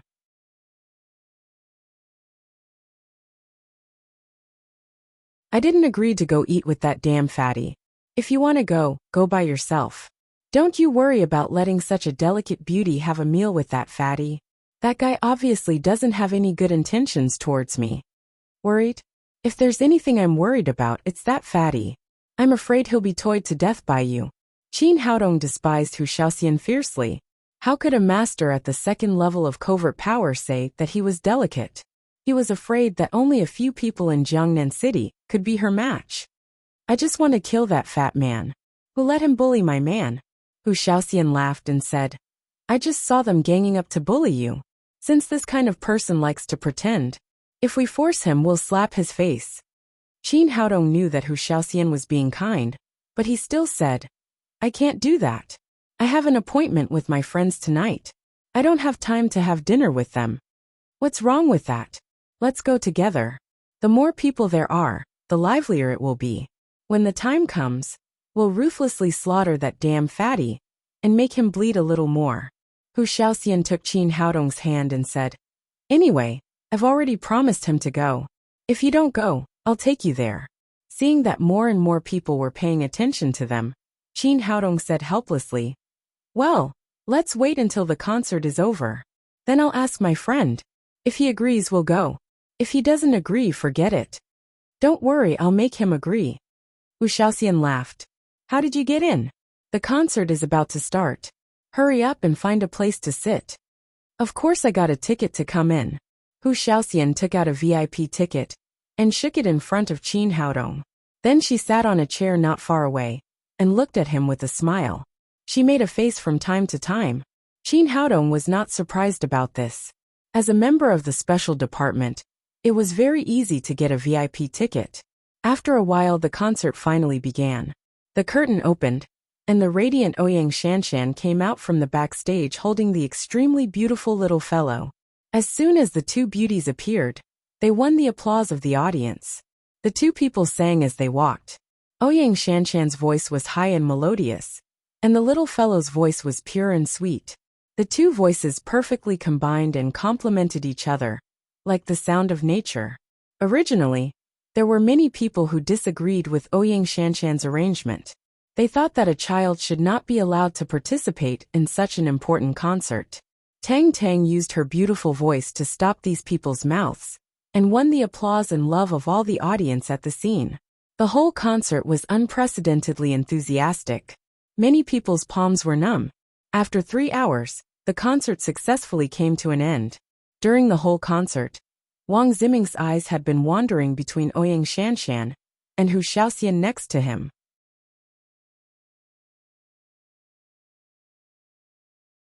There was no harm without comparison. After seeing these two super beauties, and then looking at Lu Yuqing next to him, there was no passion at all. He was afraid that at this time, he would let the two of them go. He was afraid that at this time, he had lost interest in the sheets. As soon as the concert was over, he immediately ran to Hu Shaoxian and said, Beautiful lady, I have booked VIP room number 10 in dreamy Jiangnan. You can go with me in my car. He deliberately emphasized that he had booked a VIP room. The implication was that he wanted to show his identity and attract Hu Shaoxian's attention.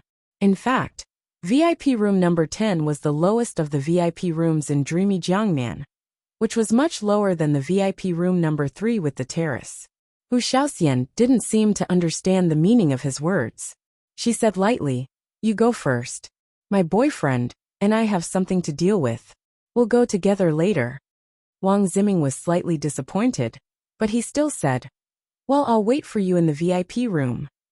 He left the stadium with Lu Yuqing. Hu Shaoxian swayed her sexy body and came to Qin Haodong's side and said, Little man, when are we leaving? Wait a minute. At this time, Long Haixing happened to come over.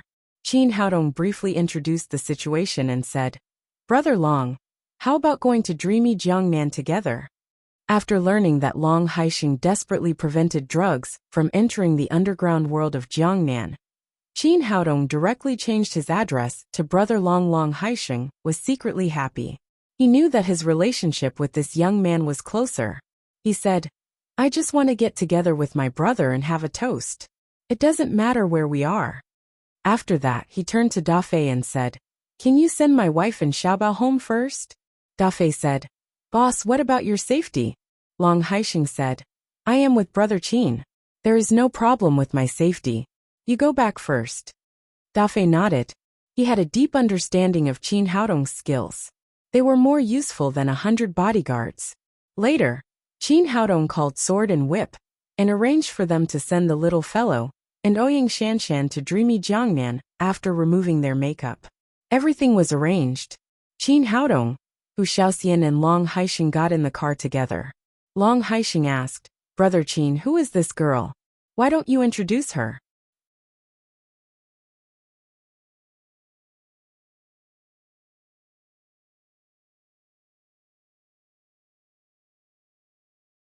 Chapter 198. Qin Haodong said, Brother Long, Her name is Hu Xiaoxian. We are just ordinary friends. He wanted to explain, but Long Haixing didn't believe him at all. He said with a smile, "Brother, you don't have to explain. I was also a man from that time. It's not a big deal to be a playboy. You are a capable man. It's not a big deal to have more girlfriends." Qin Haodong also knew that the more he explained, the worse it would get, so he didn't say more. Soon they arrived at dreamy Jiangnan. Under the guidance of the waiter, they came to VIP room number 10.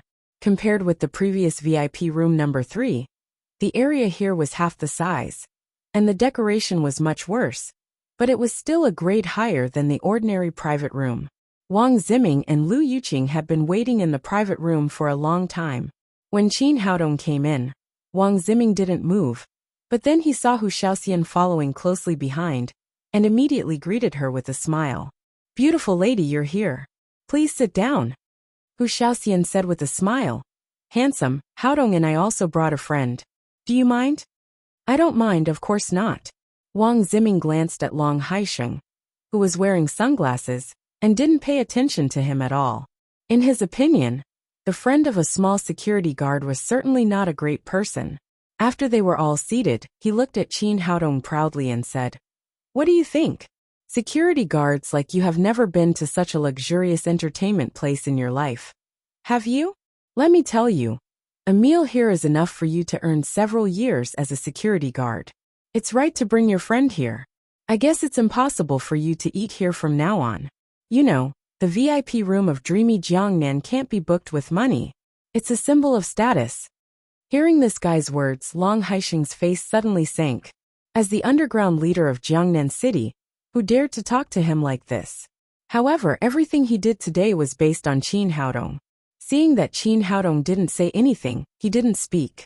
Seeing that Qin Haodong and Long Haixing didn't speak, Wang Ziming became more and more proud. Only in this way could he show his special identity and attract the attention of the beauty opposite him. At this time, the waiter brought the menu to the table and said politely, "Gentlemen, please order." Wang Ziming said, "Order whatever you want to eat. I don't need money. I guess after today, you won't have a chance to eat again." After that, he said to Hu Xiaoxian with a flattering face, "Beauty, what would you like to drink?" Hu Xiaoxian said, "Red wine. I'm not used to other wines."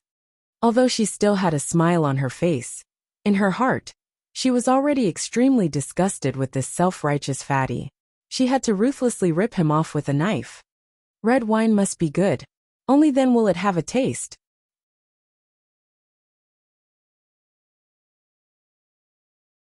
After Wang Ziming finished speaking, he snapped his fingers at the waiter and said, "Give us a bottle of Petrus." The waiter asked politely, "Sir, may I know which model of Petrus you would like?" Wang Ziming pretended to be generous and said, "Didn't you see me talking to the beauty? If you want to drink red wine, you must drink good wine. Give us Petrus for 20,000 yuan a bottle." "All right, I understand, sir." The waiter's reply was very polite, but his heart was filled with contempt. The red wine of dreamy Jiangnan was flown from France. The wine was good, and the price was naturally high. The cheapest bottle of Petrus was 20,000 yuan. Wang Ziming said it so generously. It was obvious that he was bullying Qin Haodong, because they had not drunk good red wine, and did not know the price of red wine. Wang Ziming did think so. In his opinion, a small security guard could not drink good wine. It was good enough for him to drink a bottle of erguotu for a few yuan. He turned to Hu Xiaoxian and said proudly, "How about it, beauty? Are you satisfied? You know, 20,000 yuan a bottle is a high-end wine. Many people can't earn 20,000 yuan a year." Hu Xiaoxian said with a smile, "Brother, I don't remember it like this. Isn't the cheapest Petrus in dreamy Jiangnan 20,000 yuan? This grade of Petrus is a bit sour. Brother, you are not going to treat us to the cheapest red wine, are you?" Wang Ziming suddenly felt embarrassed. He did not expect Hu Xiaoxian to know so much about red wine. He quickly said, "Oh, of course not. I just said it casually. Of course, we should drink good wine when we treat a beauty." He turned to the waiter and said, "Did you hear that? Give us 50,000 yuan a bottle of Petrus." "Yes, sir." The waiter was about to leave with the menu, But Qin Haodong raised his hand and stopped her.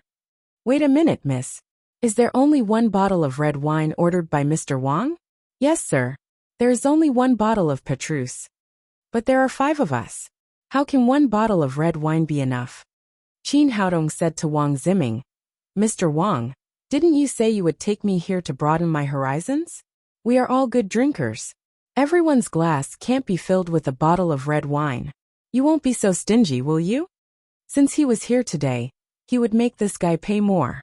Naturally, he would not be polite. Wang Ziming's face was livid. This was 50,000 yuan a bottle of Petrus, not 2 yuan a bottle of Erguotu. This guy was obviously going to cheat him. Damn it. However, in order to make Hu Shaoxian fall in love with him, he had already talked big. He could only bite the bullet and say, well, since 1 bottle is not enough, let's have 2 bottles. Hu Shaoxian said, handsome, I'm also very good at drinking. 2 bottles are not enough.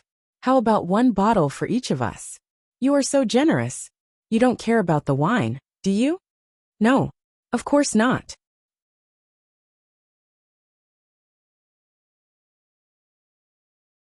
Wang Ziming gritted his teeth and said, although Petrus is a high-end wine, it's nothing to me. He secretly made up his mind that as long as he got Hu Shaoxian in bed today, he must take a few more blue pills to vent his depression. Waiter, did you hear that? 5 bottles of Petrus. I'm going to drink with the beauty today. He waved his hand and looked very heroic, but in fact, he was very distressed. 5 bottles of wine were 250,000 yuan. Although he had some money, he was not generous to this extent. Handsome, you are so generous. Hu Shaoxian's praise made Wang Ziming feel much better. He said proudly, of course I'm a man, and men naturally don't care about this little money. Beauty, I still don't know your name. Is it convenient to tell me? Handsome, my name is Hu Shaoxian. Hu Shaoxian, good name. Wang Ziming said with a pig face, let's have more contact in the future. I'm not only generous but also have strengths. You'll know when you see me. All the people present could hear that this was already full of hooliganism. Hu Shaoxian's eyes flashed coldly, but she still said with a smile, really? I'd like to see it when I have a chance. Although she looked foxy, she was actually very loyal to her feelings. This fat man dared to flirt with her openly. He must think that he was living too comfortably. Don't worry, beauty. I won't let you down. Wang Ziming laughed and seemed to have seen hope. No matter how beautiful a woman was, she could not resist his money attack in the end. Her boyfriend flirted with Hu Shaoxian again and again. Lu Yuqing, who was sitting next to him, was not unaware, but she knew her man's character. He liked to steal. In order to keep her position, she could only choose to turn a blind eye. Otherwise, if she really made trouble, she would inevitably be kicked out, and then there would be nothing left. People were like this. There were gains and losses. Since she chose to love other people's money, she naturally had to give up her dignity. At this time, the waiter brought all 5 bottles of Petrus to the table and asked politely, Sir, how do you open these wines? Open, of course, open all of them. Wang Ziming felt that he had made a breakthrough now, so he was no longer distressed about the wine money. Moreover, he was a good drinker. He wanted to take this opportunity to get Qin Haodong and Hu Shaoxian drunk together. Then he would have a chance to make a move.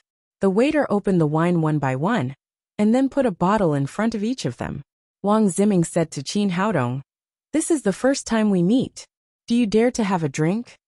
Qin Haodong looked up at the idiot, who dared to compete with him in drinking. As the saying went, wine was made of grain. As the Emperor Greenwood, he could control all things of the wood attribute. He could drink almost 1,000 cups without getting drunk. Seeing that Qin Haodong did not speak, Wang Ziming thought he was afraid.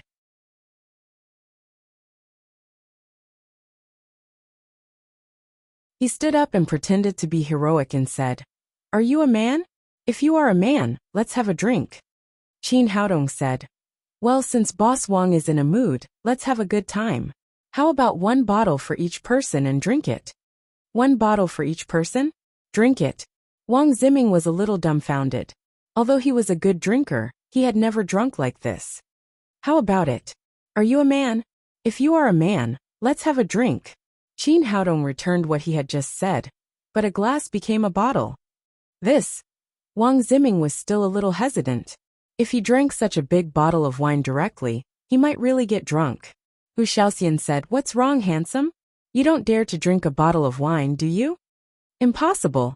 A bottle of wine is a piece of cake for me." In order not to be looked down upon by Hu Xiaoxian, Wang Ziming directly grabbed the bottle in front of him, put the bottle to his mouth, and began to drink.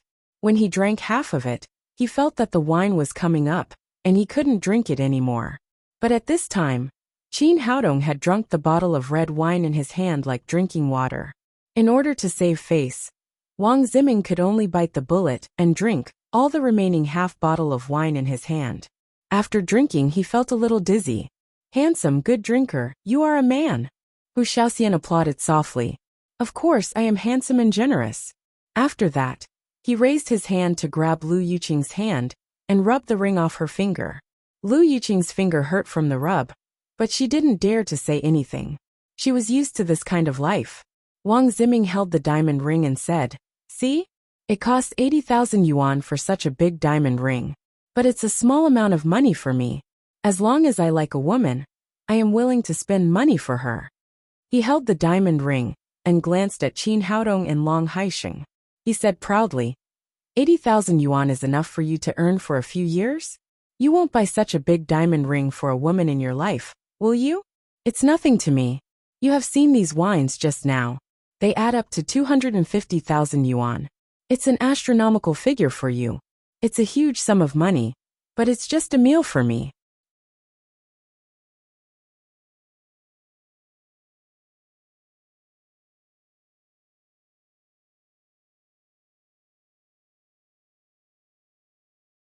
Chapter 199. However, neither Qin Haodong, Long Haisheng nor Hu Xiaoxian took 80,000 yuan seriously. On the contrary, this kind of show-off was too childish for them. Seeing that no one spoke, Wang Ziming thought that these people were shocked by his generosity. He was even more proud. At this time, he was already half drunk. He turned his eyes to Long Haisheng and said with a sneer, "The guy with sunglasses, you are not young. You should have been in the society for half your life. Tell me, can you afford such a big diamond ring?" Long Haisheng did not speak. This scene was a bit too dramatic. No one could have imagined that someone would dare to question and insult the leader of the underground world in Jiangnan City. "Why don't you speak? Hurt your self-esteem, isn't it? You are middle-aged, but you are still so poor. Isn't it sad? Isn't it shameful?" While speaking, the prince stood up and walked to Long Haisheng.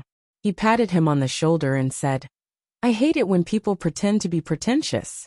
You are so poor, but you wear sunglasses all day long. You pretend to be a gangster, don't you?" Long Haisheng's face was livid, but he still did not say a word because of his identity. Although it was the first time they met, as a member of the special department, Hu Xiaoxian was clear about Long Haisheng's identity. At this time, she could not help laughing. The fat man was so pretentious in front of the underground boss. He didn't know how miserable he would die later. But he couldn't blame others. It was really his own fault. Wang Ziming did not know this. He reached out and took off the sunglasses on Long Haisheng's face. He weighed them in his hand and said, "What the hell? It's still Tyrannosaurus Rex's. Now this fake is really good. It looks like the real one." Then he put the sunglasses full of fingerprints back on Long Haisheng's face. Long Haisheng was on the verge of rage at this time. But he didn't bring anyone with him today. As the boss, he couldn't do it himself, so he endured it for the time being. But once he left here, he would let Wang Ziming know what a stupid mistake he had just made. Wang Ziming was getting more and more drunk. He turned around and shouted to everyone, "You don't know how awesome I am. I have friends in both the black and the white. Let me tell you, I have just called Mr. Liu of Duku Entertainment Company. He is my best friend. He will come to have dinner with us soon. Do you feel honored?" He swayed to Hu Xiaoxian and said, "Beauty, I'm very powerful. Do you believe that I can make Ouyang Shanshan drink with us with a phone call now?" These words were not entirely drunken talk. He did have a good relationship with Liu Huaqiang of Duku Entertainment Company. The company had certain business dealings, and he had spent money to sleep with several C-list celebrities of the entertainment company. In his opinion, as long as the money was in place, it would not be difficult to invite Ouyang Shanshan over.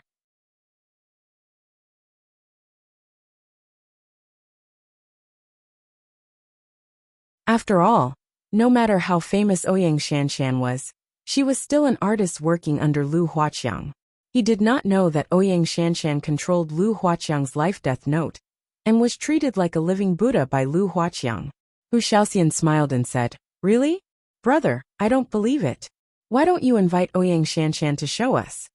"You don't believe it? Wait, I'll make a call now." Then he took out his mobile phone and dialed Lu Huaqiang's number. "Where is Mr. Lu? We are waiting for you to drink." "Mr. Lu, can you invite Ouyang Shanshan to come over? As long as she is willing to come, I will pay as much as she wants." "What? She has something to do and has left Jiangnan."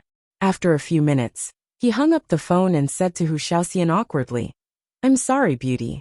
Ouyang Shanshan has something to do. She is not in Jiangnan City now. If she is here, I can definitely ask her to come over with a phone call." Although he was a little drunk, he did not completely lose his mind. In fact, Lu Huaqiang told him that Ouyang Shanshan could not come over because she had something else to do. The so-called excuse of leaving Jiangnan City was completely made up by him to cover up his embarrassment. Hu Xiaoxian knew very well that Ouyang Shanshan had not left and would come here soon. She jokingly said to Wang Ziming, "Handsome, is what you said true? Did Ouyang Shanshan really leave?" "Of course it's true. If she is in Jiangnan City, she will definitely come over. I still have this little face." As he was talking, the door of the private room opened. A stunning beauty and a beautiful little girl came in together. It was Ouyang Shanshan and Tang Tang, who had just finished their performance. Wang Ziming suddenly felt like a duck being strangled and could not say a word. He had just said that Ouyang Shanshan had left Jiangnan City. He did not expect that she would appear in front of him in a twinkling of an eye. Although the room was extremely quiet, everyone seemed to hear the sound of slapping in the face. Fortunately, no one paid attention to him at this time. Everyone's attention was transferred to the two beauties, one big and one small. The little fellow happily jumped into Qin Haodong's arms and said, "Papa, did I act well today?" Qin Haodong picked up his daughter, kissed her little face and said, "Good, it's very good. You will definitely become a big star in the future." At this time, Wang Ziming suddenly understood. It must be that Lu Huaqiang felt embarrassed after receiving his call, so he asked Ouyang Shanshan to put off the things there and come to accompany him. Thinking of this, he suddenly felt that his face was back. He stepped forward and said to Ouyang Shanshan, "Miss Ouyang, I'm Wang Ziming. Thank you for coming to dinner." Ouyang Shanshan glanced at the fat man in front of her and said in surprise, "Who is Wang Ziming? I don't know you." Wang Ziming said, "I'm a friend of Mr. Lu."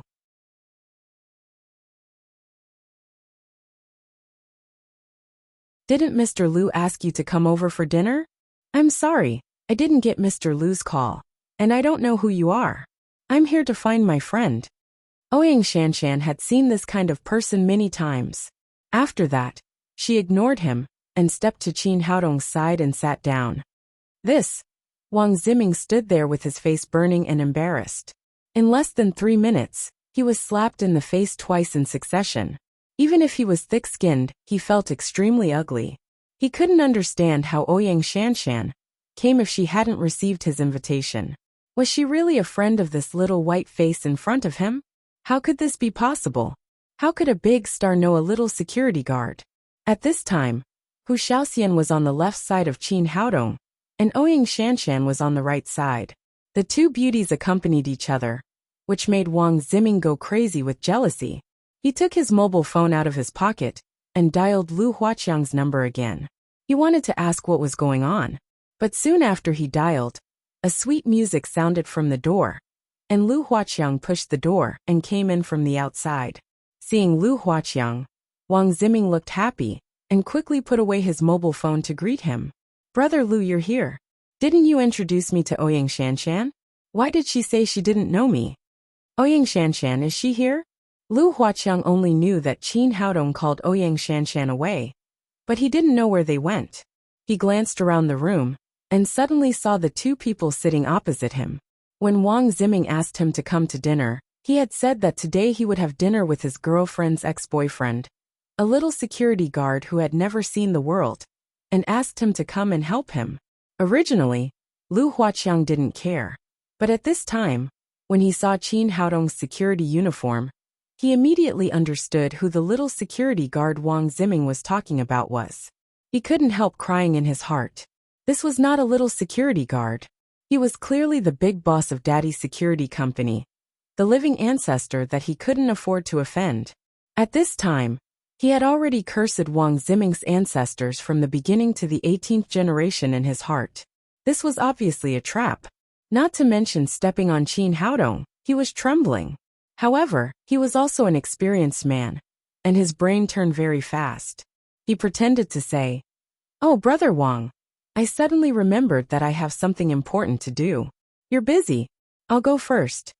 After that, he pretended not to see Qin Haodong and Ouyang Shanshan. He turned around and ran faster than a rabbit. As for Wang Ziming's life or death, he didn't care. Wang Ziming had been completely confused. He didn't understand what was going on. Originally, he wanted Lu Huaqiang to suppress Ouyang Shanshan and help him save face.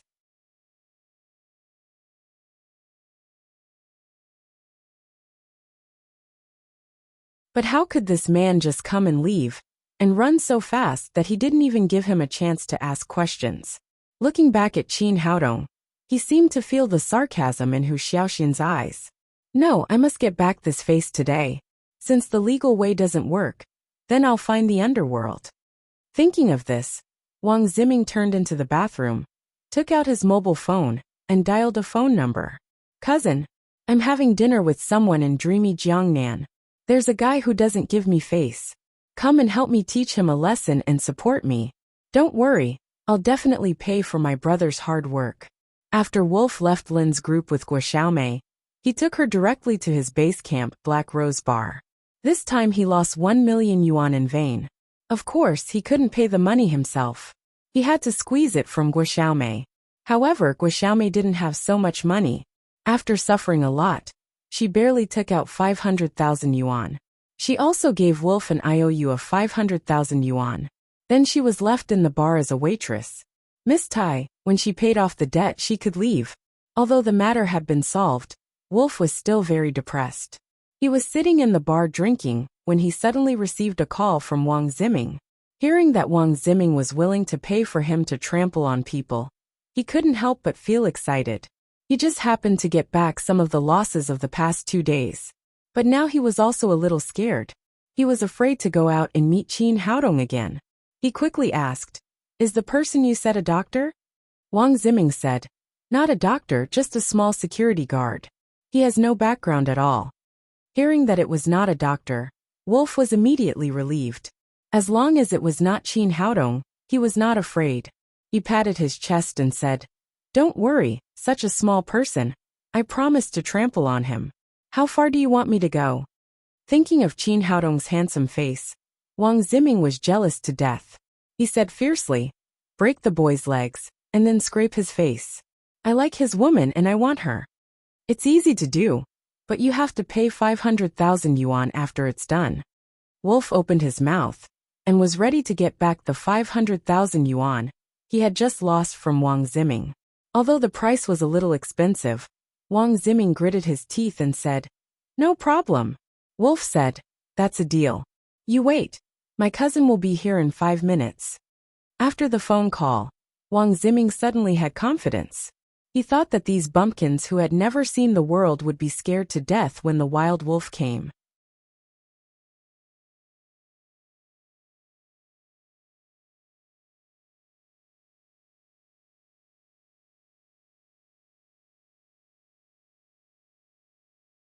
Chapter 200. The Boss of the Underworld?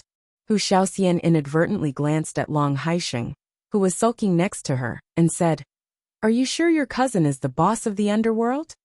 "Of course, my cousin is the absolute boss in the underground world of Jiangnan City. He can recruit hundreds of brothers by whistling." The more Wang Ziming bragged, the more ugly Long Haisheng's face became. At this moment, the door was suddenly pushed open from the outside, and Wolf rushed in with a dozen gangsters. "Look, my cousin is here," Wang Ziming said excitedly to Wolf and shouted to the people in the room. "Pay attention to me. Let me introduce him grandly. This is my cousin Wolf, the boss of the underworld in Jiangnan City." After he said that, he saw that Qin Haodong and others did not move. He shouted arrogantly, "Are you all King fools? What are you still doing there? Get up and meet my cousin." After roaring, he felt much more comfortable all over. He had wanted to call Qin Haodong over tonight and trample on him, but he had not succeeded yet. Now with the support of the wild wolf, he seemed to have seen the scene of Qin Haodong's legs being broken and Hu Shaoxian being thrown on the bed. Qin Haodong looked at him playfully and said lightly, "Let us meet him. Do you ask him if he is qualified?" Wang Ziming cried, "Boy, do you want to die? Can't you open your eyes? My cousin is the boss of the underworld. You say he is not qualified. Are you qualified?" After Wolf entered the room, his line of sight was blocked by Wang Ziming's fat body, so he did not see Qin Haodong and Long Haixing. At this time, he heard a familiar voice, so he quickly bypassed Wang Ziming and looked forward. At this moment, he suddenly had a feeling of seeing a ghost. Although the man in front of him was wearing a security uniform, it was Qin Haodong. He did not expect that he was afraid and careful again and finally met this man again. This was not the end. Then he saw Long Haixing sitting next to him with a livid face. This time he almost cried out. He ran to the boss and called him the boss of the underworld. Wasn't he looking for death? Why were these two people here? It seemed that Wang Ziming did not know Qin Haodong and Long Haixing. He dared to shout at these two men. He was simply impatient to die. Wang Ziming did not find the strangeness of Wolf. Since he had found a helper, the next step was to provoke the war, and then let Wolf help him. He felt very unhappy when he saw that Long Haixing didn't even say a word. He took 2 steps forward and pulled off the glasses on Long Haixing's face. He reached out and patted Long Haixing's cheek. He shouted arrogantly, "Are you stupid? Why are you wearing broken glasses in front of my cousin? Do you want to die?"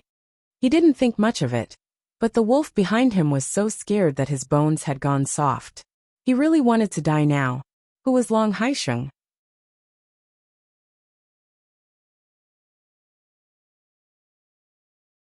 He has controlled the underground world of Jiangnan for more than 10 years, and his means are extremely ruthless. Now Wang Ziming, this idiot, dared to take off his glasses and slap his face. "Do you have a death wish?" At this time, Wolf couldn't care less anymore. He kicked Wang Ziming to the ground, and then turned to his gangsters and shouted, beat him to death. No one is allowed to stop until I speak." After that, he knelt in front of Long Haixing and said, "Dr. Qin, Grand Chief, I deserve to die, but I really didn't know that this idiot dared to provoke you too." At this time, Wang Ziming was beaten by the gangsters with steel pipes. He cried in horror, "Cousin, did you hit the wrong person?" Lu Yuqing, who had been silent all this time, also turned pale with fright. As a college student who had not yet left the campus, she had never thought that the scene on TV would appear in front of her. Seeing her boyfriend being beaten like a dog by gangsters, she wanted to help, but when she saw those dark steel pipes and shiny daggers, she did not have the courage.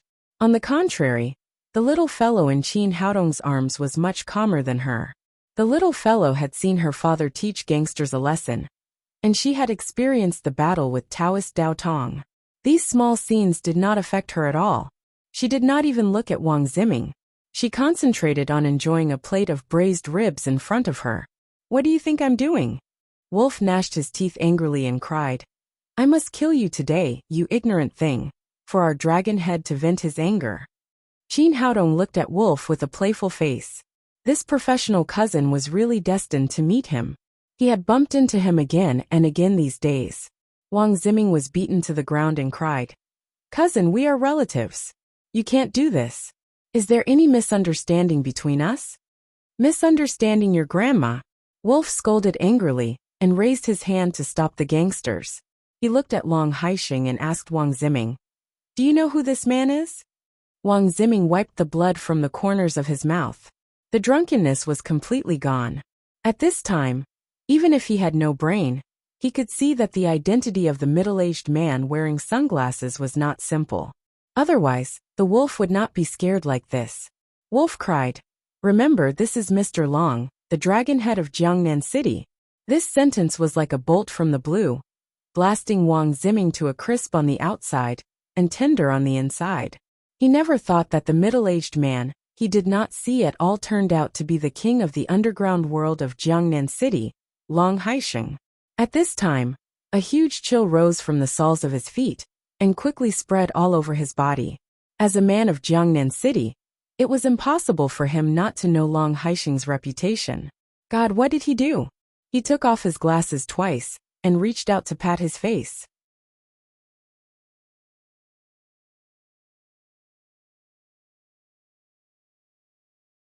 Wang Ziming really wanted to kill himself on the wall, but he did not have the courage. "Tell me, do you deserve to die?" Wolf said ferociously. What he was most afraid of now was that Long Haisheng would vent his anger on him.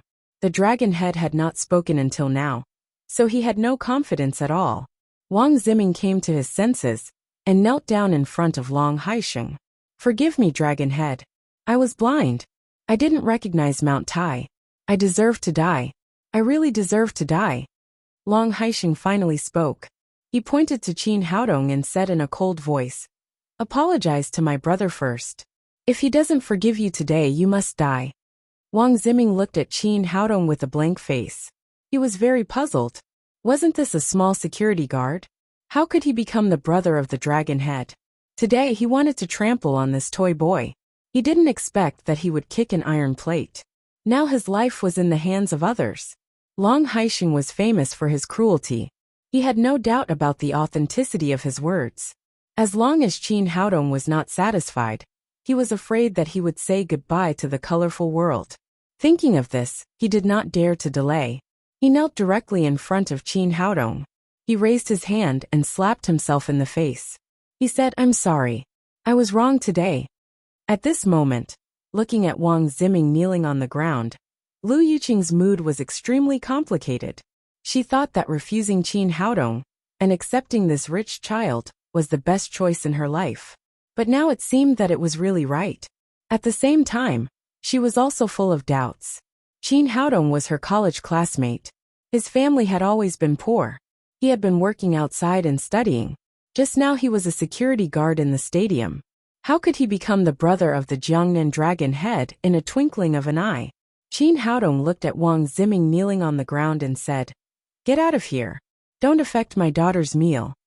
"Thank you. Thank you." Wang Ziming apologized again and again. Wolf slapped him in the face and scolded, "Dr. Qin let you go.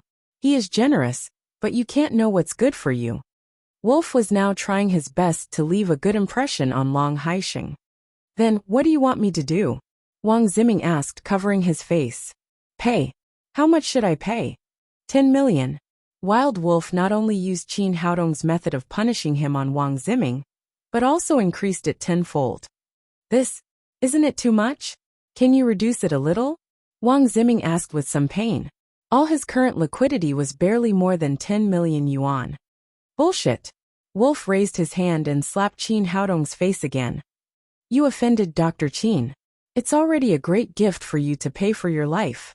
How dare you bargain with him? I'll give it. I'll give it now."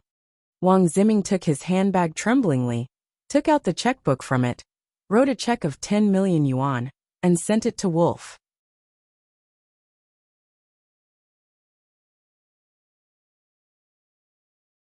After Wolf took the check, he sent it to Qin Haodong with a flattering face and said, "Dr. Qin, are you satisfied?" Qin Haodong wiped the soup on the corner of the little fellow's mouth with a tissue and said, "Put it aside." "Well, Mr. Qin, I'll put it here for you." Then Wolf respectfully put the check on the table in front of Qin Haodong. Lu Yuqing looked at all this with a dull expression. She once asked Qin Haodong if he had a house in Jiangnan. Did he have a BMW? Did he have millions of savings? But now he casually took a check of 10 million yuan and didn't even look at it. In contrast, her request was too low.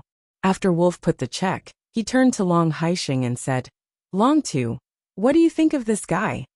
Long Haisheng said in a cold voice, "Since my brother asked him to get out, Then spare his life and let him get out quickly. Did you hear that? Big Dragon is merciful.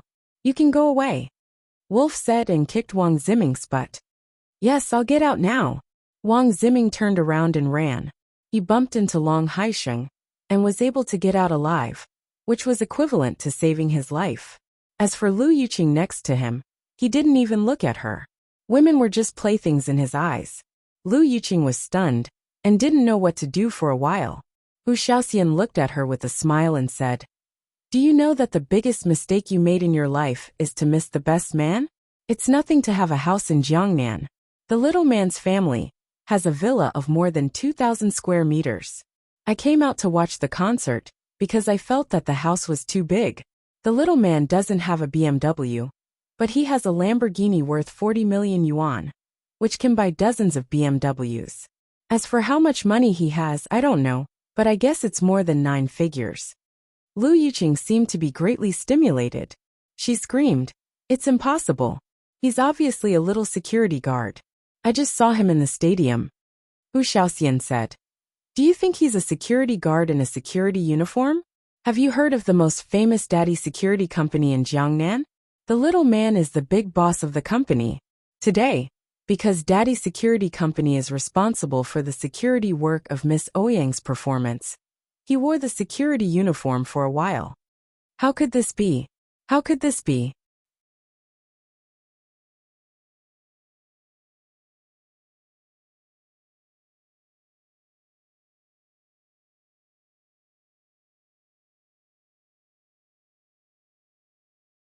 Chapter 201. Long Haisheng's face was still gloomy. Obviously he was still angry. He said to Wolf with a cold face, What's the background of this guy? Wolf hurriedly said, His name is Wang Ziming. He comes from a small family in Jiangnan City. His family has 2 small businesses with assets of more than 100 million yuan. He is just a nouveau riche without much background. Long Haisheng said, Spread the word that from today on, no one is allowed to do business with the Wang family.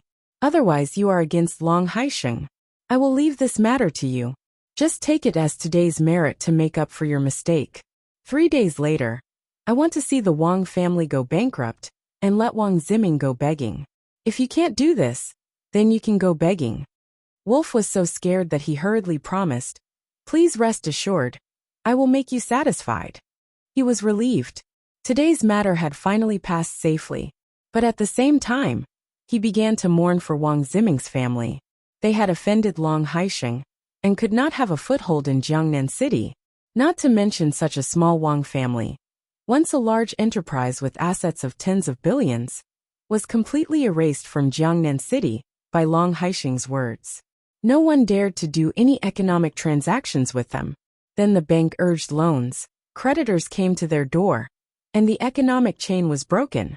Hu Shaoxian said to Lu Yuqing with a smile, It's over. You missed the Lamborghini because of a broken BMW. Now you don't even have a BMW. You can live with a beggar in the future. No, you can't do this. He has lost 10 million yuan. You should let him go. Lu Yuqing roared wildly at Wolf and Long Haisheng. She could not accept the reality. She paid a great price. She did not hesitate to give up her dignity. She did not hesitate to bear the fat and stupid man, in order to live the life of a rich person in her dream. But now all of this was gone. Just because they flirted with Qin Haodong, the whole Wang family was facing destruction. Wolf sneered and said, He dared to openly offend the dignity of the great dragon. He was not killed immediately for Dr. Qin's sake. What qualifications do you have to bargain? Lu Yuqing did not dare to provoke Wolf and Long Haisheng too much. She turned to Qin Haodong and shouted, Are you retaliating against me? Qin Haodong was feeding the little fellow. When he heard this, he raised his head and said lightly, You think too much. Now you're nothing in my eyes. I'm not even interested in revenge. Then why are you doing this? Why let Wang Ziming go bankrupt? Why leave me with nothing? Don't you think this is too much? Too much. I'll let you know now whether it's too much or not. Qin Haodong said to Wild Wolf, Tell her, why did Wang Ziming call you here? Wolf said embarrassedly, He gave me 500,000 yuan and asked me to break all your legs, then snatch Miss Hu and send her to his bed.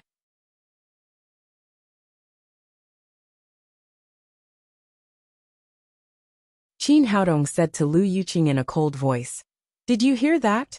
Do you still think it's too much? For a scumbag like him. I asked him to get lost, because we used to be classmates. You can give up your dignity for money. You can tolerate him seducing other women in front of you. That's your choice. But I won't spoil his mistakes. He has to pay the price for making mistakes. You go. From now on, we're no longer classmates. We're strangers when we meet. Lu Yuqing looked at Qin Haodong with a complicated expression. In the end, she did not speak. Like a walking corpse without a soul, she walked out of the private room step by step. At this time, Wang Ziming and Lu Yuqing were two insignificant people in Qin Haodong's heart. After this matter was over, they began to have a pleasant midnight snack. After dinner, Qin Haodong sent someone to escort Long Haixing home. He said goodbye to Ouyang Shanshan, and then got in the car with Hu Shaoxian and the little fellow. Qin Haodong drove, and Hu Shaoxian held the little fellow. Aunt Shaoxian, are you going to live in my house too? Tang Tang asked with her arms around his neck. Hu Shaoxian said, I'm not going to your house. I'm going to your father's house. Why go to Dad's house? Do you want to be my mother too? Hu Shaoxian glanced at Qin Haodong and then said with a smile, Yes, do you like it? Yes, I like beautiful mommy best. The little fellow said cheerfully. Hu Shaoxian turned to Qin Haodong and said, Did you hear that? Tang Tang has agreed to our relationship. Qin Haodong was speechless. He thought to himself, What's going on? Do I need my daughter's consent to find a girlfriend? Back at Lin's villa, Qin Haodong asked Hu Shaoxian to go upstairs first. He coaxed the little fellow to sleep before returning home. After entering the door, he found that all the lights in the rooms were off, except for his own room. When he opened the door, he saw Hu Shaoxian lying on his bed. Her hair was wet and her skin was faintly flushed. It was obvious that she had just taken a bath. Most importantly, she was wearing a pink nightgown. Compared to the black nightgown, the color of this nightgown was more ambiguous. The material was more transparent and light, and it made her look even sexier. Qin Haodong raised his hand and touched his hot nose. He said, What are you doing? Why are you in my bed? Don't you know what I'm going to do? Hu Shaoxian gently bounced up from the bed as if she was weightless. Then she swayed her sexy body and came to Qin Haodong. She stretched out two lotus root-like arms and hooked his neck. Her voice was so coquettish. Little man, since I've agreed to be with you, you can do it. Ah, no, I'd better go to another room to live. Qin Haodong turned his head and wanted to run, but Hu Shaoxian pulled his arm back. She said with a smile, Little man, it's not so easy to run away. I must sleep with you tonight.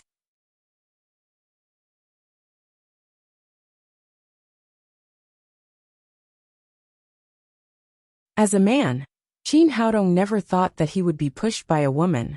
Naturally, he would not give in like this.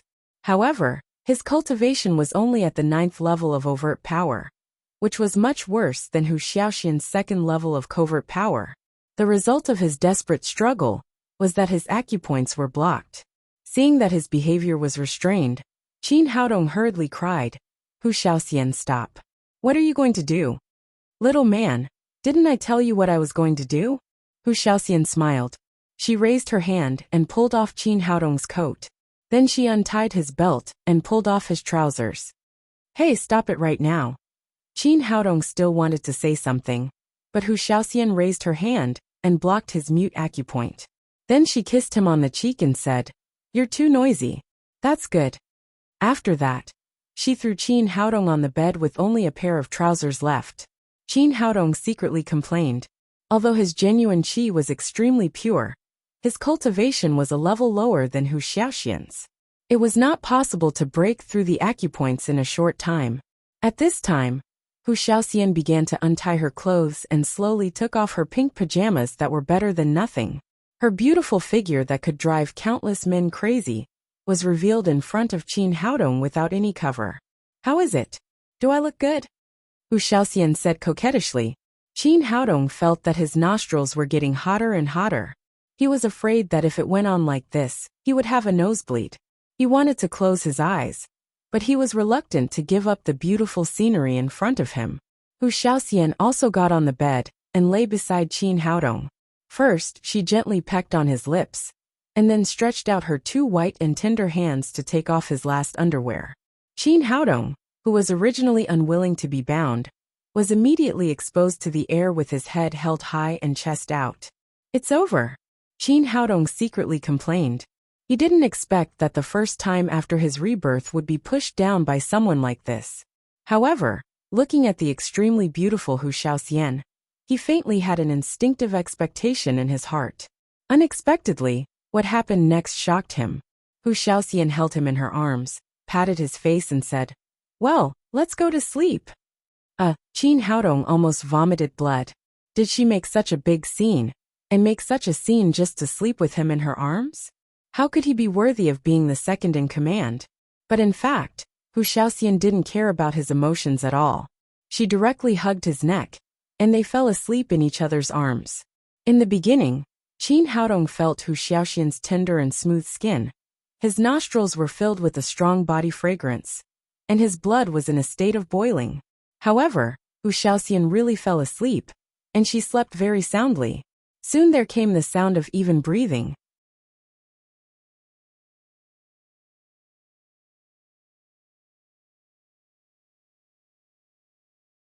It seemed that when Hu Shaoxian said that she wanted to sleep with him, she really just wanted to sleep with him, and had no other meaning. This made Chin Haodong and his second-in-command extremely disappointed, and soon they slowly fell asleep. The next day, when Chin Haodong got up, although the fragrance was still there, the beauty in his arms had disappeared. The acupoints on his body had been unsealed. Chin Haodong quickly got up from the bed and put on his clothes again. He looked around but didn't find Hu Shaoxian, but he saw a note on the bedside. The handwriting on the note was very beautiful. It said, "Little man, when you see this note, I have already left. Do you like the way you slept last night? Are you happy or disappointed?" Chin Haodong touched his nose. At this moment, his mood was really very complicated. He didn't know whether he was happy or disappointed. From a rational point of view, he really didn't want to have sex with Hu Shaoxian in such a muddle-headed way. But from a man's instinct, he missed the opportunity to sleep with such a beautiful woman. On the bed, it was a pity that he had a single chance. After calming himself down, he picked up the note and continued to read. "In fact, you don't have to be happy or disappointed. I said that you are my man, and you can't escape from my palm in this life. Looking at your lack of self-control, it must be your first time. In fact, I am the same. I have never seen a man's body before. Because of this, I am very careful. The women of our celestial fox sect attach great importance to their first time, and it also has extraordinary significance. You will know later." Chin Haodong knew this very clearly. Although Hu Shaoxian's performance was foxy and affectionate, as a brilliant doctor, he could see that this woman was still a virgin, and the appearance was just an illusion. "Little man, the reason why I was anxious to sleep with you last night was that I had something to do. There was a task for me to do, and I don't know when I will come back. But you can rest assured that as long as the task is over, I will come back to you. At that time, it may be different to sleep with you. How about it? Are you looking forward to it?" That was the end of the note. Behind it was a little fox's smiling face, and below it were two words, "Shaoxian." What a little fox who tortures people.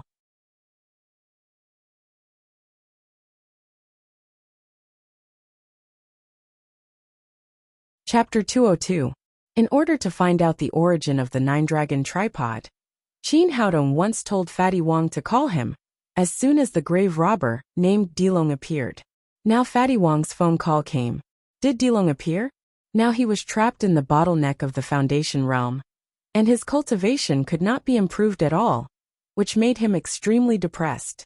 At this time, Fatty Wong's phone call finally made him feel hot, and he couldn't wait to press the answer button. Sure enough, as soon as the phone was connected, Fatty Wong's eager voice came from the other side. "Dr. Chin, Dilong just called me and wanted to make a deal with me." "Great," Chin Haodong said. "Tell me the time and place of your appointment." At 9 o'clock this morning, in a small valley outside the western suburbs of Jiangnan City, Chin Haodong said in surprise. 9 o'clock in the morning? Don't deals like yours usually take place at night? Dilong is very cunning, and always likes to do the opposite. Most of the time he deals with me is during the day and rarely at night. Qin Haodong said, "Well, I'll go to you now. Let's go together." Soon, he drove to Fatty Wang's house, parked the car in Fatty Wang's yard, and then got in Fatty Wang's pickup truck. They went out of the urban area of Jiangnan City and came to a mountainous area outside the city. After a few turns, Fatty Wang finally parked the car in a small valley. It had to be said that this was really a good place for underground trading.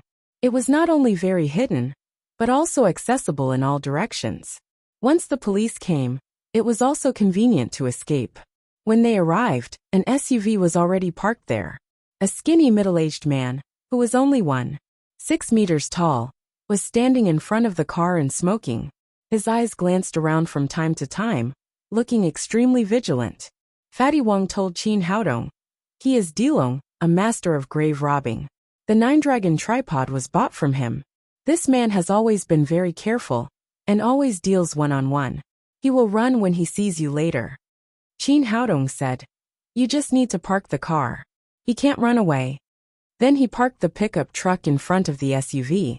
When he saw Qin Haodong and Fatty Wang get off together, Dilong's face flashed with vigilance. Then he turned his head and ran to the SUV, twisting his butt and jumping into the driver's seat. His movements were extremely fast. However, Qin Haodong's speed was even faster. He almost turned into a shadow and came behind him. He reached out to grab his arm and pulled him out of the car. Dilong was not weak. When he was pulled out of the car, he pulled out a shiny dagger from the back of his waist with his right hand and stabbed Qin Haodong's neck with a cold light. This stab was fierce and fast. It could be seen that this guy was definitely a ruthless character.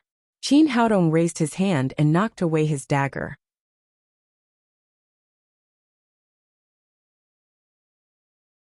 Then he grabbed his neck, lifted his thin body, and slammed it against the body of the SUV. He said in a cold voice, "Behave yourself or I'll send you to heaven." Dilong knew that he had met a tough character today, and did not dare to act rashly. He turned his head and cried, "Fatty Wang, you didn't follow the rules and sold me to the police." Fatty Wang said, "Dilong, you misunderstood. This is my benefactor. He is not a policeman. He just wants to ask you something." Hearing that Qin Haodong was not a policeman, Dilong's expression eased a lot, but he still said, "We have our own rules in the gambling circle. We can't tell outsiders anything. It's useless for you to ask." Qin Haodong said, "I just want to ask you one thing. Where did the 9-dragon tripod come from? Just tell me where it is." Dilong said stubbornly, "No, it's not in line with the rules of our gambling circle. I can't tell you." Seeing this guy was angry with him, Qin Haodong didn't bother to pay attention to him. A cold light flashed in his eyes, and he directly used mind bewitching. Then he let go of Dilong's neck and asked, "Tell me, where did the 9-dragon tripod come from?" After being bewitched, Dilong immediately became obedient. He said honestly, "I found it in an underground palace in Shenangjia." Fatty Wang was very surprised. He didn't understand why Dilong, who had a bad temper just now, suddenly became obedient, but he didn't care. He turned around and went for a walk. Qin Haodong asked, "How did you get it? Tell me in detail." Dilong said, "In recent years, the business of gambling has become more and more difficult.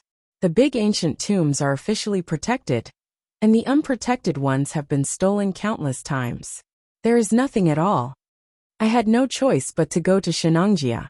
In ancient times, some rich people set their tombs in the deep mountains to prevent tomb robbers. I wanted to try my luck and see if I could find an ancient tomb that had not been stolen. But my luck was not good. After entering Shenangjia, I was caught in the fog. Soon I got lost. Then I lost my footing and fell off the cliff. I fell unconscious. When I regained consciousness again, I was already in an underground building.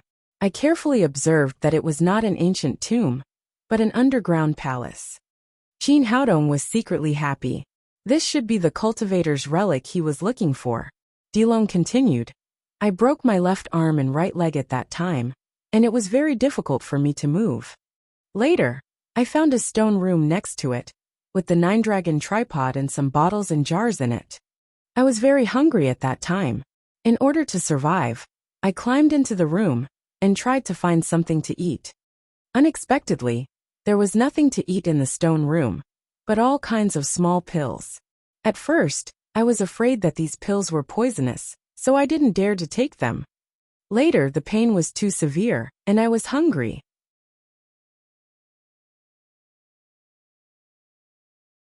Anyway, I would die sooner or later, so I chose a fragrant black pill and ate it. Unexpectedly, after taking a pill, not only the injuries of my arms and legs were all healed, but I no longer felt hungry. At that time, I was sure that I had just eaten an elixir of life, but I didn't know which of the remaining pills was elixir of life and which was poisonous, so I didn't dare to eat them again. After the injury was healed, I wandered around in the underground palace and didn't find anything too good. Later, I moved the 9-dragon tripod and felt that this big guy was not too heavy, so I took it out of the underground palace and sold it to Fatty Wong. Qin Haodong asked, "Where is the underground palace? Can you still find it?" Dilong said, "After coming out of the underground palace, I found a few more companions and wanted to go back and bring more good things out. At least those bottles and cans were antiques, which could be sold for a lot of money. But when we went back, we couldn't find the entrance to the underground palace no matter what. When we left, I made a lot of unique marks. According to the marks, we should have found the gate of the underground palace. In fact, there was only a piece of stone there, and we couldn't find the gate at all. We had no choice but to return." At this time, Qin Haodong had confirmed that the underground palace was the relic of a cultivator. The earth dragon had fallen into it by accident, but all the cultivators' cave residences had protective tactical deployments. The tactical deployments would change every once in a while. Because of this, although he had left a mark, it was impossible for him to find the door of the cave residence. If he wanted to re-enter the cave, he had to break the protective formations of the cave. He said, "Where is the underground palace in Shenangjia? Can you draw me a map?" "No problem." Dilong agreed directly. People like them, who were proficient in the art of feng shui, were also very good at drawing. Dilong took out paper and pen from the car and quickly drew a detailed map and handed it to Qin Haodong.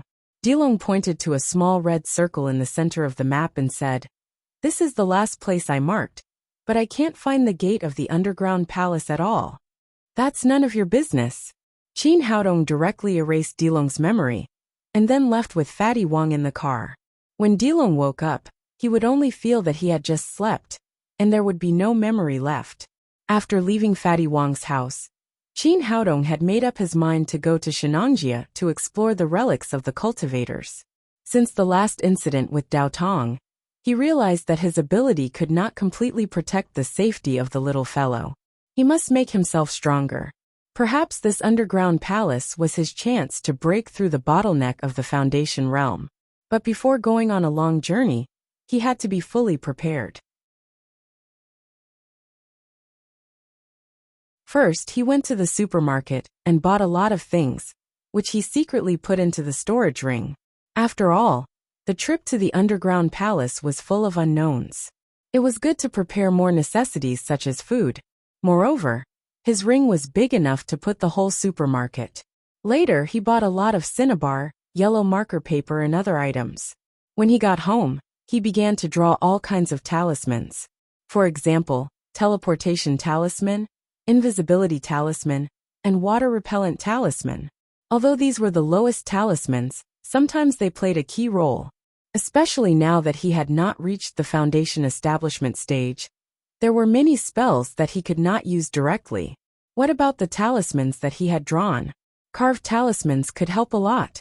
After all these things were done, it was sunset. When he came to the Lin's villa, Lin Momo had already taken the little fellow home. "Papa, why didn't you pick me up?" the little fellow asked, holding Qin Haodong's neck. "Because Papa is going to take you on a trip, so I have to make some preparations in advance." "Great, great. I'm going out to play with Papa." The little fellow jumped up cheerfully. Qin Haodong asked her to go out with Demao and Ermao, and then said to Lin Momo, "I have something to discuss with you. You're not really going to take me on a trip, are you?" Lin Momo thought for a moment and said, How about we go together in a few days after we're busy? It's not what you think. Qin Haodong thought for a moment and said, I think you can see that I'm not an ordinary person. Lin Momo nodded. Since this young man appeared in her life, she did see a lot of things she had never seen before, such as martial arts cultivators, and the flame on the little fellow's body that could spontaneously ignite. I said I would protect you and Tang Tang for a lifetime, but now my martial arts cultivation has reached a bottleneck, and I have to find some opportunities to improve. Qin Haodong briefly told her about the Shenangjia underground palace, and said, So I want to go to Shenangjia to see if there is anything good in the underground palace that can help me improve my cultivation. Oh, Lin Momo nodded, but still asked, I understand, but you can go there. Why do you have to take Tang Tang with you? Qin Haodong said, You've seen Tang Tang's special constitution. She has the Suzaku sacred body, which is extremely rare in martial arts. She is destined to not be an ordinary person in this life.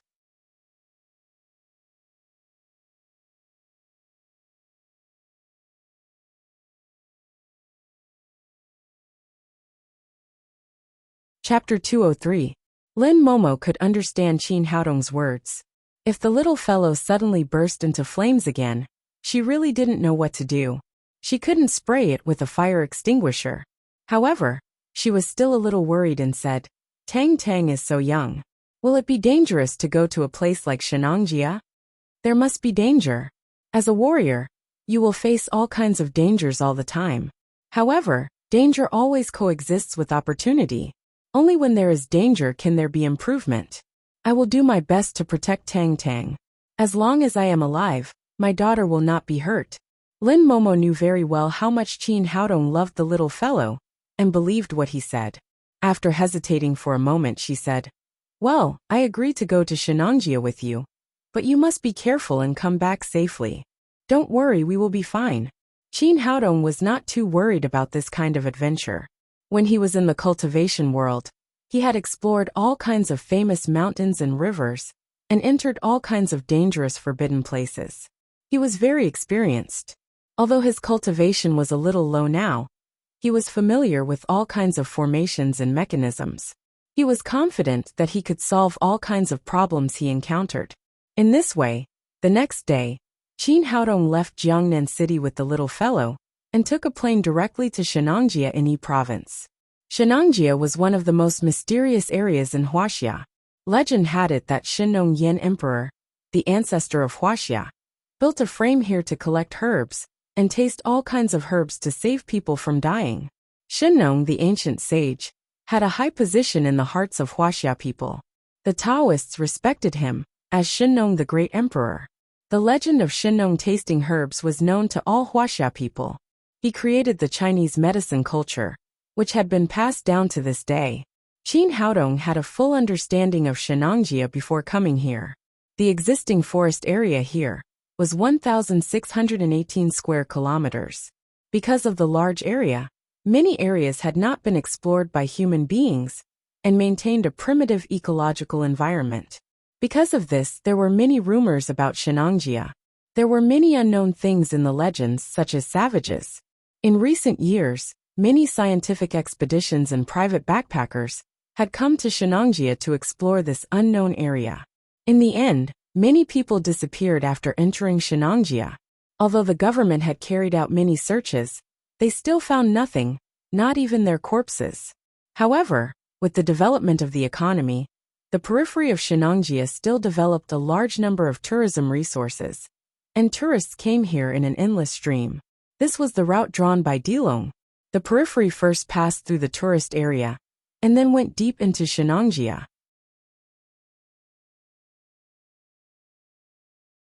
Because of this, Qin Haodong took the little fellow and followed many tourists into Shenangjia. They played as they walked, and they lived a happy life. A day later, the father and daughter had already passed through the periphery of Shenangjia and arrived at the edge of the tourist area. There were much fewer tourists here than before. Near noon, the little fellow cried, "Papa, I'm hungry." "If you're hungry, let's eat." Qin Haodong was about to take out the food from the storage ring when he saw a farmhouse restaurant with a sign not far away. They were about to go deep into the no-man's land of Shenangjia. It would be impossible to eat in a restaurant in the future. So Qin Haodong changed his mind and took the little fellow to the restaurant. The restaurant was completely made of wood and looked a little shabby. There was a sign hanging at the door, on which the words Gamehouse were written crookedly. After Qin Haodong went in, a fat middle-aged boss immediately greeted him and asked enthusiastically, "Young man, what do you want to eat?" "Tang Tang, what do you want to eat?" Qin Haodong asked the little fellow. "I want to eat noodles." The little fellow cried. "Well, give me 2 bowls of noodles," Qin Haodong said as he turned over the shabby menu on the table. There were not many kinds of dishes, and there was no vegetable at all. The price of the dishes was not too expensive, but in the principle of not wasting, he only ordered a spicy pheasant and a dish of soy sauce beef. Because the geographical location was too remote, and there were few tourists, only the father and daughter ate. Soon, 2 bowls of shredded meat noodles, a pheasant, and a plate of soy sauce beef were served. Qin Haodong tasted the noodles and found they tasted good. He pulled a chicken wing and 2 slices of beef, put them in the bowl of the little fellow, and then ate them himself. After eating a few mouthfuls, the little fellow stretched out 2 white and tender fingers and picked up a hair from the bowl. "Papa, there is hair in the noodles." It was located in the deep mountains, and the sanitary conditions were poor. But Qin Haodong didn't care too much. He raised his hand and shouted to the fat boss, "Brother, there is hair in this bowl of noodles. Please change it." After hearing his words, the boss's greasy face immediately sank, and he said in a cold voice, "Young man, our restaurant is very clean. How can there be hair? Are you trying to blackmail me?" Qin Haodong glanced at the boss and thought that this guy was not a pure mountain person. He even knew such a fashionable thing as blackmail. He said, "I didn't ask you to pay for it, and I didn't ask you to pay for it. How can it be blackmail? Can't you change the bowl of noodles because there is hair in it?" The boss shook his big head and said, "No, this hair is not from our restaurant at all.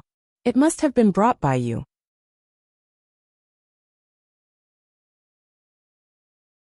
Qin Haodong didn't want to argue with him and said, "Well, I'll buy another bowl, okay?" The boss said, "You can buy another bowl, but you have to pay for the meal first." Qin Haodong really didn't want to talk nonsense with the fat boss, so he said, "Well, tell me, how much is it? Hurry up, we are in a hurry." The fat boss said, "It's a total of 404,000 yuan. I don't want the change of 4,000 yuan. You give me 400,000 yuan. Qin Haodong laughed when he heard this. He put down his chopsticks and said, "Boss, I just said that I was going to blackmail you. You are too cruel. Who are you saying is ripping off the customer? I marked the price clearly. It's not a blackmail if there is a price. You ordered it yourself." The fat boss threw the broken menu in front of Qin Haodong again. "Look, it's written clearly on it. 20 yuan for 1 noodle, 100 noodles in each bowl, 2,000 yuan in total. 100 yuan for 1 gram of flavored pheasant. And this chicken is 2,000 grams, 200,000 yuan in total. 200 yuan for 1 slice of spiced beef. And this plate has 100 slices, so it's also 200,000 yuan in total. It's not much, and it's just right." Qin Haodong glanced at the menu and saw that there was a unit behind the price, but the words were so small that he couldn't see it without the microscope. He didn't care at all just now. He laughed and said, "Are you playing word games with me?" The fat boss cried, "Don't talk nonsense. I don't have time to play with you. It's natural to pay for the meal. Pay the bill quickly." Qin Haodong sneered and said, "What if I don't have money to pay?" "No money to pay?" The fat boss smiled and turned to the direction of the kitchen and shouted, "Brothers, someone is going to eat and dash." As soon as his voice fell, 7 or 8 big men suddenly rushed out of the kitchen. These people were obviously ready in the kitchen, holding all kinds of knives in their hands, and their faces were fierce. The fat boss cried, "How about it? Pay or not?"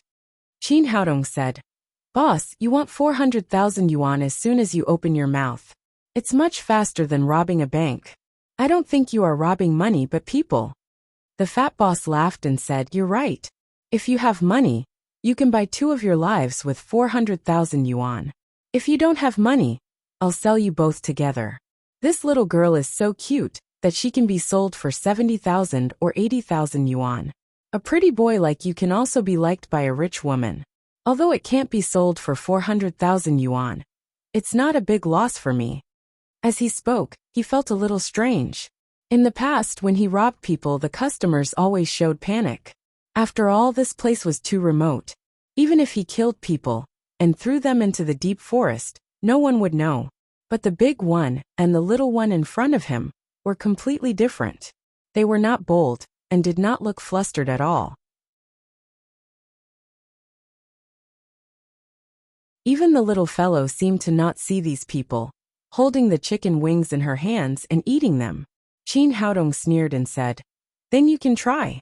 This was indeed a good place to kill people and dump their bodies. If these guys really acted recklessly, he didn't mind sending them to hell.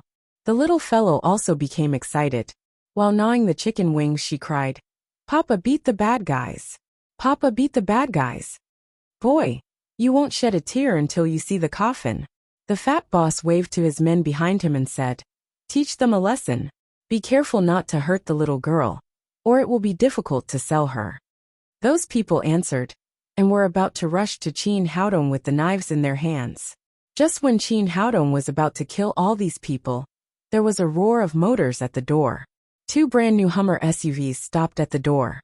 Seeing someone coming, the fat boss and his men stopped together and turned to look at the door. After the Hummer was parked, 6 people jumped out of the car, led by a man and a woman. The man was tall and handsome, and the woman was not only beautiful without a single flaw, but her smile was also charming. As long as it was a male creature, it would not be able to help but take a few more glances. After the woman entered the store, she did not panic at all when she saw the big men with knives in their hands. Instead, she smiled and said, "What's going on? Are you opening a store or robbing?" "Aunt Xiaoxian, I'm here." The little fellow's eyes were sharp. She saw Hu Xiaoxian at once and immediately cried out happily. Qin Haodong was also secretly surprised.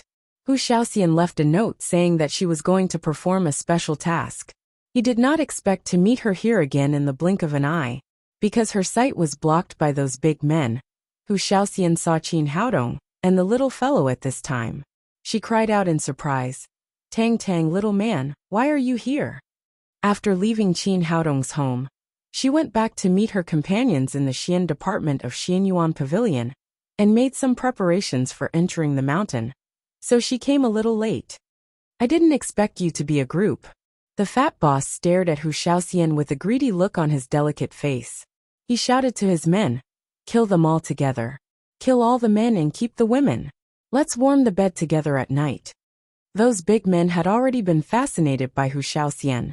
After receiving the order, they immediately rushed up with a howl, waved the knives in their hands, and attacked Hu Xiaoxian's companions. The young man next to Hu Xiaoxian looked cold and shouted to the 4 men behind him, "Break all their limbs and throw them into the forest to feed the bears." The 4 men answered and immediately went up. They were all first-class masters, and their cultivation had all reached the 9th level of overt power. When gangsters met warriors, there was only one result. That was they were one-sided abused. Soon the 7 or 8 thugs were put down to the ground, and all their limbs were broken. Their screams scared the birds around them to fly away.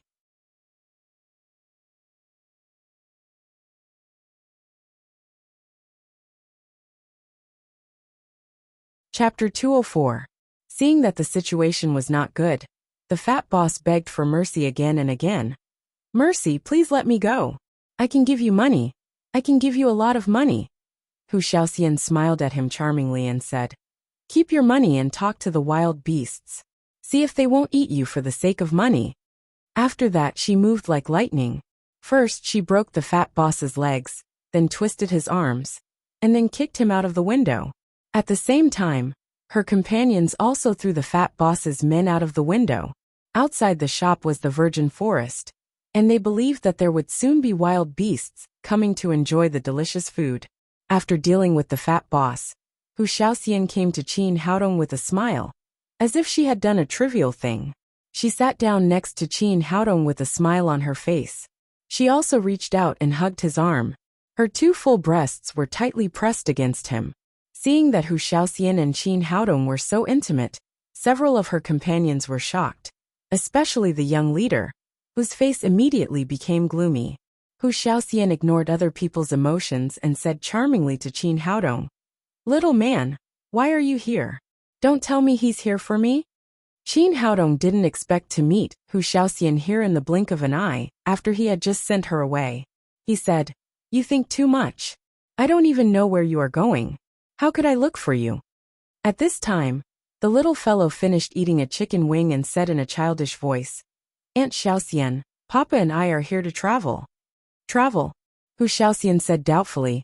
"This is Shenangjia. It's almost enough to travel outside. What are you doing here?" "Actually, I'm here to pick herbs," Qin Haodong said. "I'm going to refine a special kind of elixir, which lacks a medicinal material. This time, this kind of medicinal material can only be found in Shenangjia, so I'm here to collect herbs and play with Tang Tang." This was the excuse he had prepared long ago. Otherwise, a man bringing a child deep into Shenangjia would definitely arouse suspicion. Hu Xiaoxian looked at Qin Haodong. In addition to holding the little fellow in his arms, he was also carrying a large backpack on his back. She said, "You want to pick herbs in Shenangjia? Do you know how dangerous Shenangjia is? There are many unknown things here. Even so, many of us have to be fully prepared. You are simply making trouble." Qin Haodong said, "In fact, my ability to survive in the wild is very strong. These things are enough." His storage ring stored a small warehouse. This backpack was completely used as a cover when he was taking things. Hu Xiaoxian's smile disappeared completely. She said seriously, "That won't do. Shenangjia is different from other places. Besides, you have a child with you. How about this? You come with us, and we'll have some guarantee of your safety."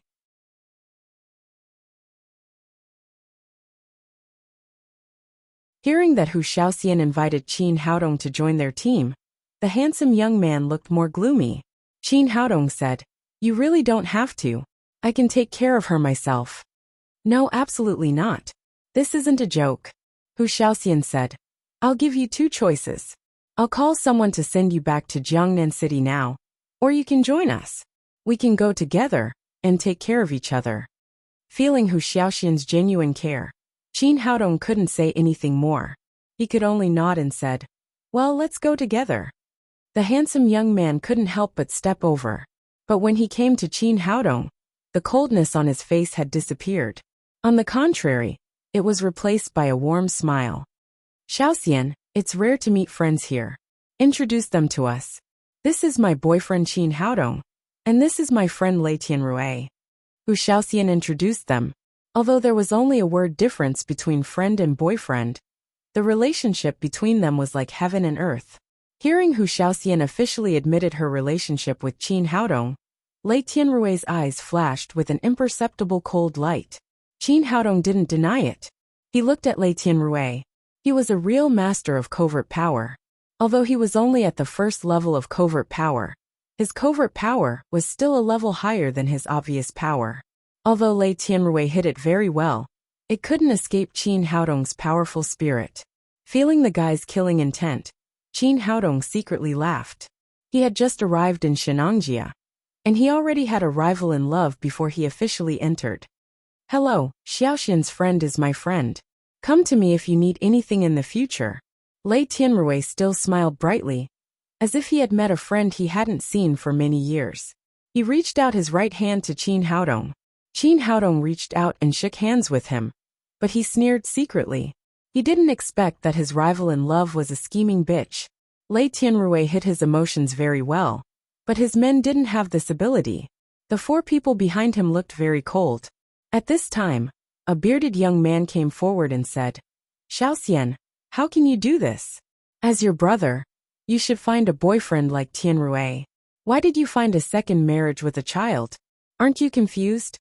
Hu Xiaoxian said with a smile, "Brother Qingquan, you misunderstood. Haodong is not married. This is his adopted daughter." After that, she introduced the four people to Qin Haodong. The bearded man who just spoke is Zhao Qingquan. and the other three are Xie Zidong, Wang Yuanqing and Dong Sihai. Then Hu Shaoxian said, I have something to tell you. Haodong is a doctor. He is going to Shenangjia to collect herbs. I think it's too dangerous for him to go alone. I want him to join our team. Is there any objection? No, I have an objection. The first to stand up against it was the bearded Zhao Qingkuan. It seemed that he had a good relationship with Lei Tianrui.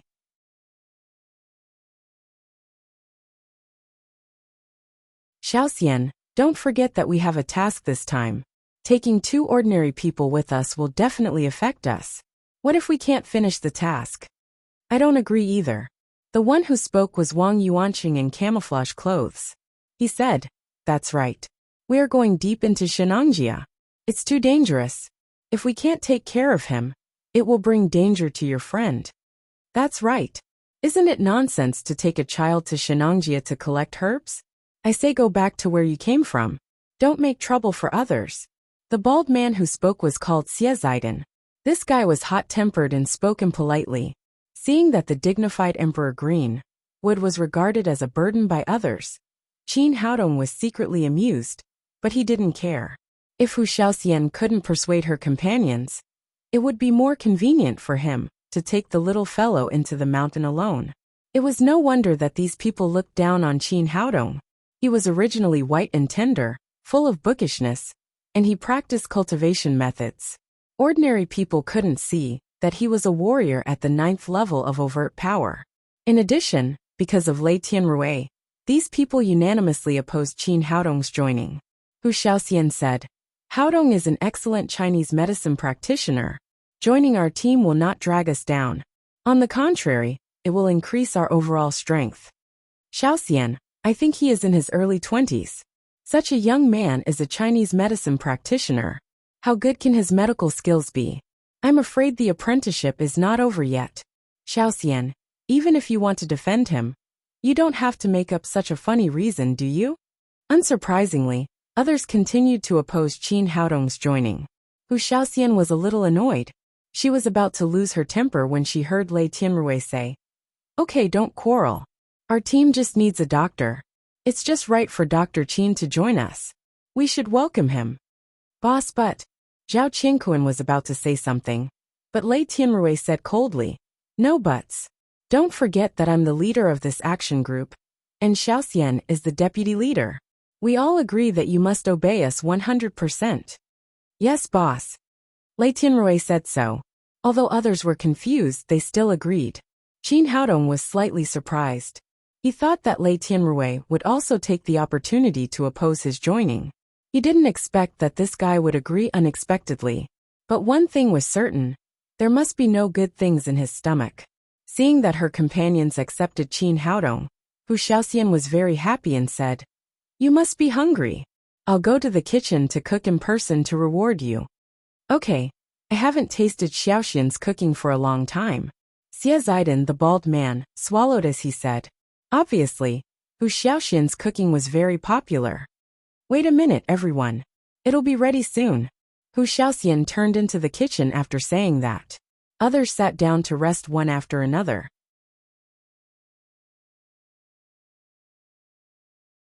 Lei Tianrui and Zhao Qingkuan turned around and walked out of the restaurant to smoke at the door. Zhao Qingkuan took out a lighter and lit all their cigarettes. He whispered, Boss, I don't understand. You've pursued Shaoxian for so long. Why do you still take that toy boy with you? Lei Tianrui put the cigarette in his mouth and took 2 deep breaths. He said, What can I do if I don't let him join? Can Shaoxian change her mind? I know this girl's temper best. It will only aggravate her rebellious mentality. Zhao Qingkuan said, But with this toy boy, it can only increase the chance of them being together. At that time, the boss's hope will be even smaller. Lei Tianrui said, The reason why Shaoxian likes this toy boy must be his appearance. Now we take him to Shenangjia. After a long time, Shaoxian will see that this toy boy is just a good-for-nothing. He can't compare with me, a genius of martial arts. Only in this way can Shaoxian see my advantages clearly.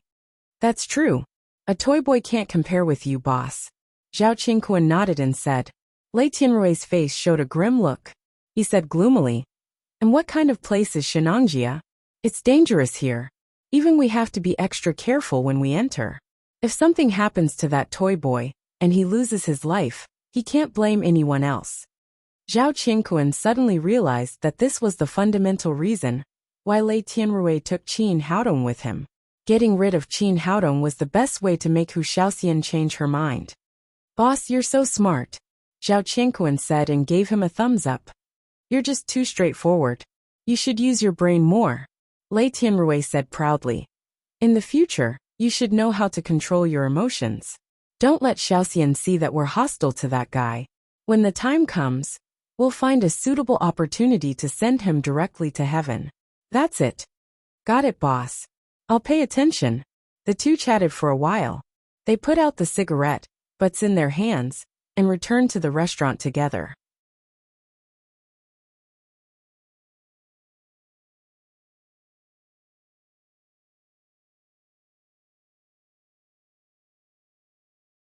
Chapter 205. Hu Xiaoxian's cooking skills were really good. The meat she cooked smelled so delicious that even the little fellow, who had just eaten, almost began to eat again. Auntie Xiaoxian, the meat you cooked is delicious. Eat more if you like it, Hu Xiaoxian said as she added a piece of cooked venison to the little fellow's plate, and then put another bigger one into Qin Haodong's bowl. Seeing that the three of them were talking and laughing like a family, Lei Tianrui's eyes flashed coldly, and he vented all his resentment on the food in front of him. After lunch, the group of people set off. Lei Tianrui brought 2 well-equipped Hummers. There was a lot of space in the car. Although Qin Haodong and the little fellow were there, it was not crowded at all. Originally, Hu Xiaoxian and Lei Tianrui were in the same car. But after Qin Haodong came, she immediately followed them to another Hummer, and the three of them sat in the back seat together. Lei Tianrui's face was gloomy. He asked the bald Xia Zaidan to be the driver for Hu Xiaoxian, and then the rest of them got on the other Hummer. The car started and moved toward the primeval forest of Shenangjia. Although the Hummer's off-road performance was excellent, the terrain in the primeval forest was uneven. There were no roads at all in many places, and the ground was covered with rotten branches and leaves. The car drove very slowly, not much faster than a normal person's walking speed. After the car started, the bearded Zhao Qingquan said, "Boss, it seems that we have to find a way to kill that gigolo as soon as possible. This guy looks so annoying." Lei Tianrui looked gloomy and said, "He must die, but we have to pay attention to some methods, and we can't let Xiaoxian see anything." Zhao Qingquan turned to Dong Sihai and said, "Sihai, you are an expert in the jungle, and you have been to Shenangjia many times. Is there any place where we can kill this guy without anyone knowing?" Dong Sihai consulted the electronic map in the car, pointed to a place in front of them and said, "There is a huge man-eating vine here. Last time one of my companions was accidentally eaten by that damn monster. It is expected that we will arrive here at noon tomorrow, and we will camp and eat here. When the time comes, we'll hurry up and occupy all the other positions, leaving only the man-eating vine's position for him. I don't need to explain the rest." At this point Dong Sihai chuckled. The others also understood tacitly. Zhao Qingquan added, "Lao Si, it's a good idea, but Xiaoxian has been with that guy all the time. She's the woman our boss likes. Will she also be hurt by the man-eating vines?" Dong Sihai said, "It should be okay. Boss and Xiaoxian have the best cultivation in our group. They have reached the first level of covert power. No matter how powerful the man-eating vine is, it can't swallow a master of the first level of covert power silently. Furthermore, there are so many of us.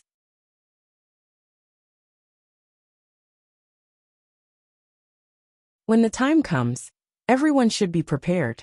As long as Xiaoxian is in danger, we will immediately lend a helping hand." Lei Tianrui nodded with satisfaction and said, "That's a good idea. When the gigolo is fed to the cannibal vine, I can't say anything."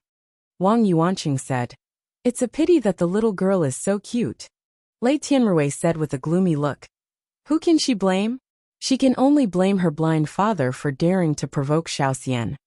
Soon after the 2 Hummers left, another 5 people came to the restaurant. There were 3 men and 2 women, and their clothes looked very strange. The leader was a bald man who was 1.9 meters tall. He wore an eye patch on his left eye, and his face looked very fierce.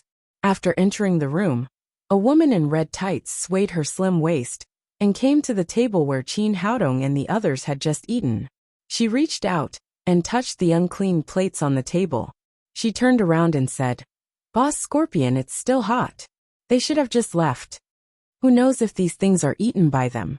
Maybe it's someone else." It was a woman in black who spoke. She was dressed in black from head to toe. Even her shoes were black. But her curvy body was really hot.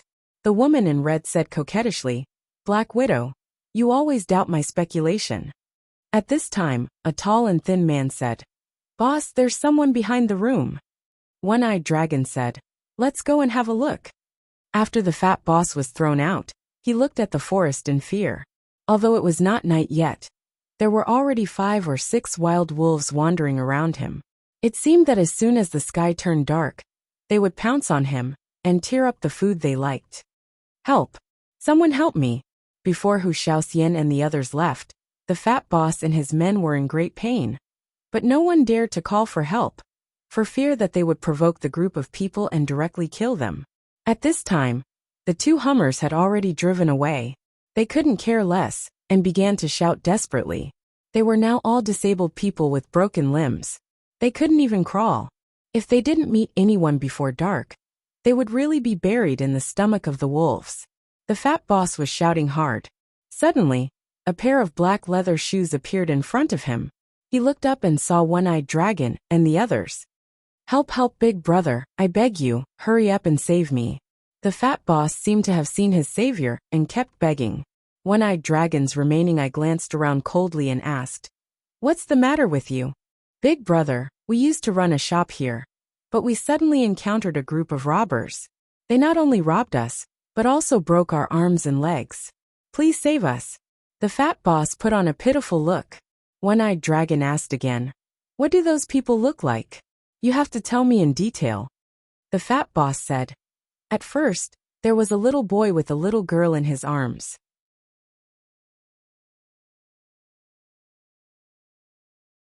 Then there were 5 men and a woman, 6 people in total. These people were extremely fierce. After entering the room, they beat all of us and made us look like this." Black Widow took out a photo and sent it to the fat boss. She said, "Do you know this woman?" It was Hu Shaoxian in the photo. The fat boss quickly said, "Of course I know her. This is the woman who broke my legs." The woman in red said, "How is it?" "Black Widow, I guessed right. They just passed by." Black Widow said, "What's the matter with the little boy with the child?" The woman in red smiled and said, "Just find our target. Why do you care so much? He's just a little boy. If I like him, I'll suck him dry. If I don't like him, I'll kill him directly." One-Eyed Dragon said, "It seems that they are in front of us. Let's go quickly." After that, he turned around and was about to leave with his men. The fat boss panicked and hurriedly cried, "Big brother, I've told you everything you asked. Hurry up and help us. I would have forgotten if you didn't mention it." One-Eyed Dragon looked back at the fat man and said coldly, "Send them on their way. Don't let these people expose the whereabouts of our devilish 5. The fat boss was suddenly dumbfounded. He had been doing evil all his life. He didn't expect that today he would really meet evil people who wanted to kill them all. He hurriedly begged, "Big brother, please let me go. No matter who asks, I won't say I've seen you." The woman in red swayed her slender waist and came to him. She said in a sweet voice, "Damn fatty, if you were a little more handsome, I might let you enjoy it before you die. Unfortunately, you are too ugly. Just go on your way." After that, a cold light flashed in her hand and directly cut the fat boss's neck. At the same time, the 7 or 8 men of the fat boss also screamed and were soon killed. After doing these things, the 5 people hurried up along the ruts left by the 2 Hummers. Lei Tianrui and his men didn't know that they were being followed. They drove slowly forward. The road in the virgin forest was getting more and more difficult. The paint outside the Hummer had been scratched. Fortunately, the armor was thick and did not suffer too much damage. This was not bad. Sometimes there was even no road. It was difficult to pass through the dense thorns. Several people had to get out of the car and cut away with knives. Every time this happened, Qin Haodong began to collect medicinal materials with the little fellow. Zhao Qianquan and the others were exhausted, but he was leisurely, which made them angry. After walking and stopping for half a day, they had covered about 60 to 70 kilometers of road. Near evening, they came across an open field. Dong Sihai said, "Boss, it's too dangerous to walk in the forest at night. Let's camp here." Lei Tianrui said, "You are a jungle expert. We'll listen to you." Zhao Qianquan parked the Hummer, and Xie Zaidan also stopped.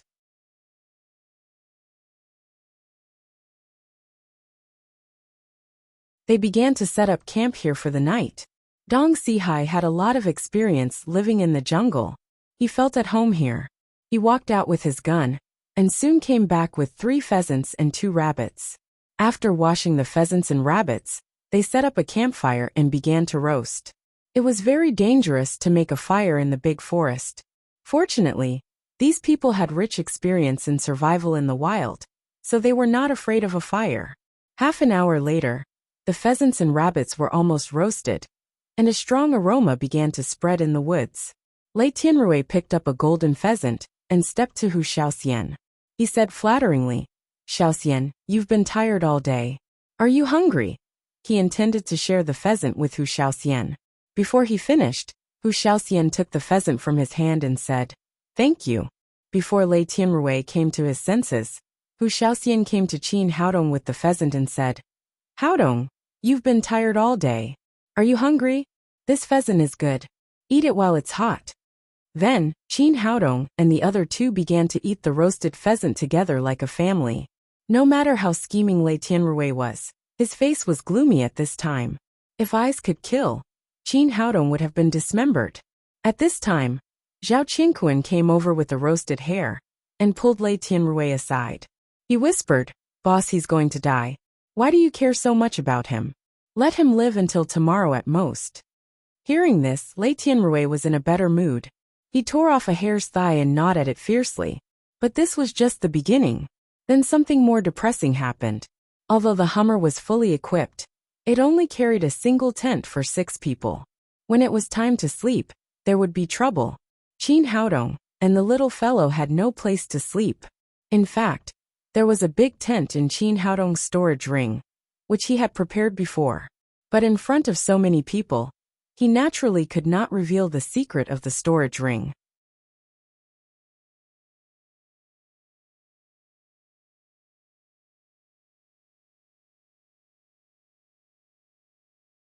Chapter 206. Hu Xiaoxian said, "How can we do that? We've been tired all day. If we don't sleep well, we won't have the strength tomorrow." Lei Tianrui said, "What should we do? Our equipment is brought according to the number of people, and we don't have extra tents. Should we give up our tents to him? It will affect our condition." Hu Xiaoxian said, "Don't bother. We're not fat. 3 of us can squeeze into a tent." How can we do that?" Lei Tianrui was really shocked by Hu Xiaoxian's words. "Of course. It's none of your business." Hu Xiaoxian turned to Qin Haodong and said, "Did you hear that? Tang Tang, the 3 of us will sleep in one tent." Although he had the experience of hugging Hu Xiaoxian to sleep, Qin Haodong still felt a little embarrassed. He said, "Forget it. You sleep in the tent with Tang Tang. I'll sleep in the car for one night." "How can we do that? It's so hard in the car. It's not comfortable at all, and it's easy to catch a cold."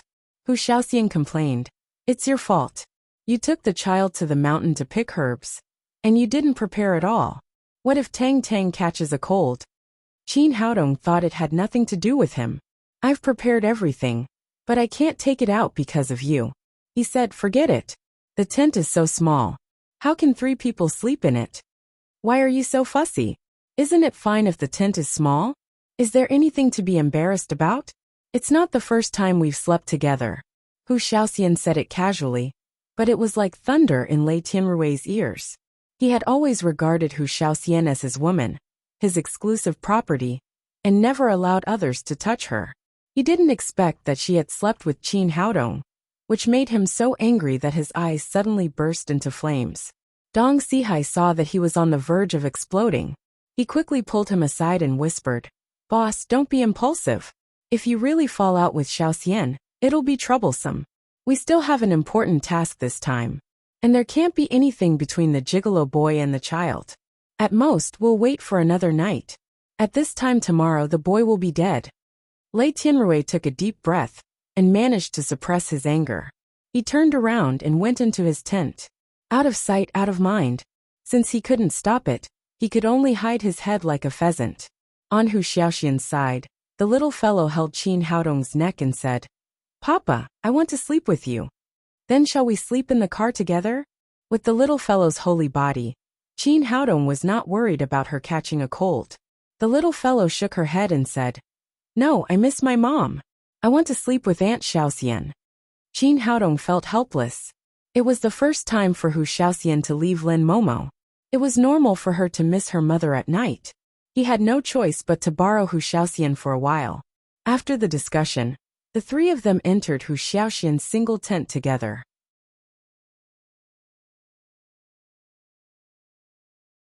The tent was spacious for one person, but it was a bit crowded for three people.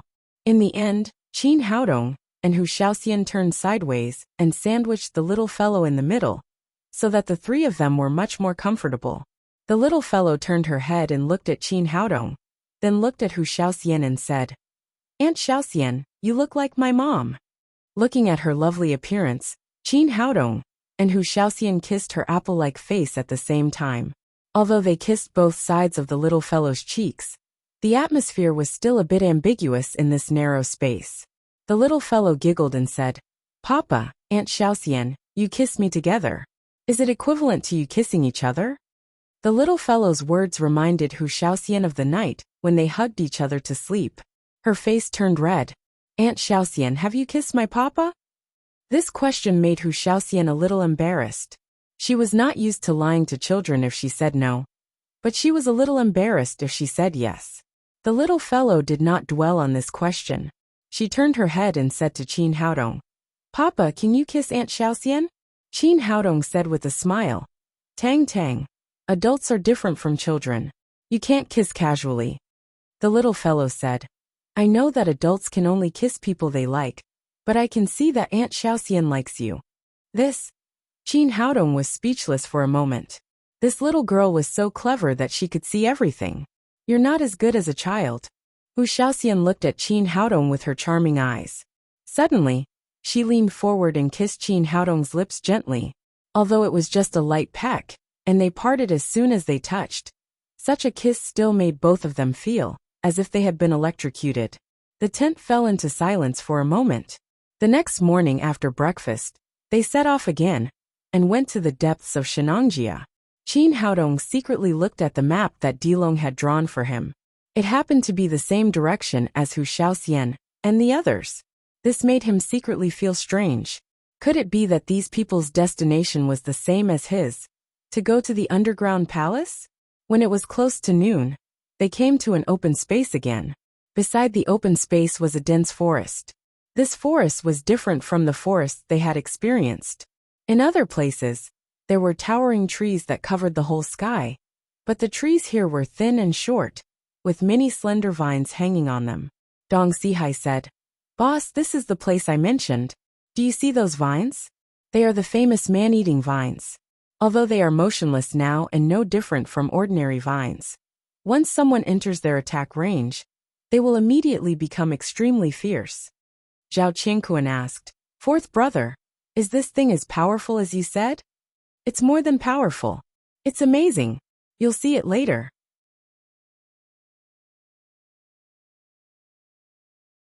Even a master of covert power can only avoid it temporarily, Zhao Qingquan said excitedly. "So that toy boy is dead?" Dong Sihai said confidently. "Of course. If he can come out alive from the mouth of the man-eating vines. I'll write my surname backwards." He had been here once 3 years ago, and saw the power of the man-eating vines with his own eyes. Lei Tianrui's face showed a touch of ferocity, and he said, "Well, let's camp here and act according to the original plan." Their car was in the front, and Qin Haodong's car was following. Seeing the car stop, the car behind naturally stopped. It was also lunchtime.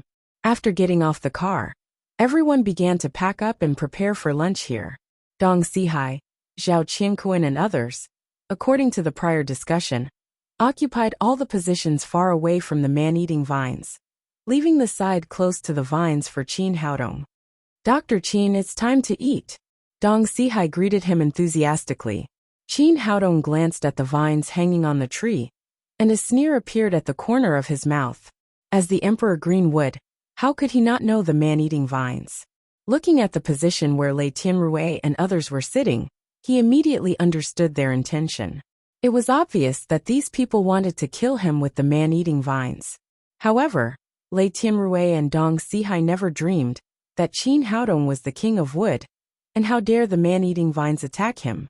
As long as he wanted, he could drain the essence of wood of the man-eating vines at any time.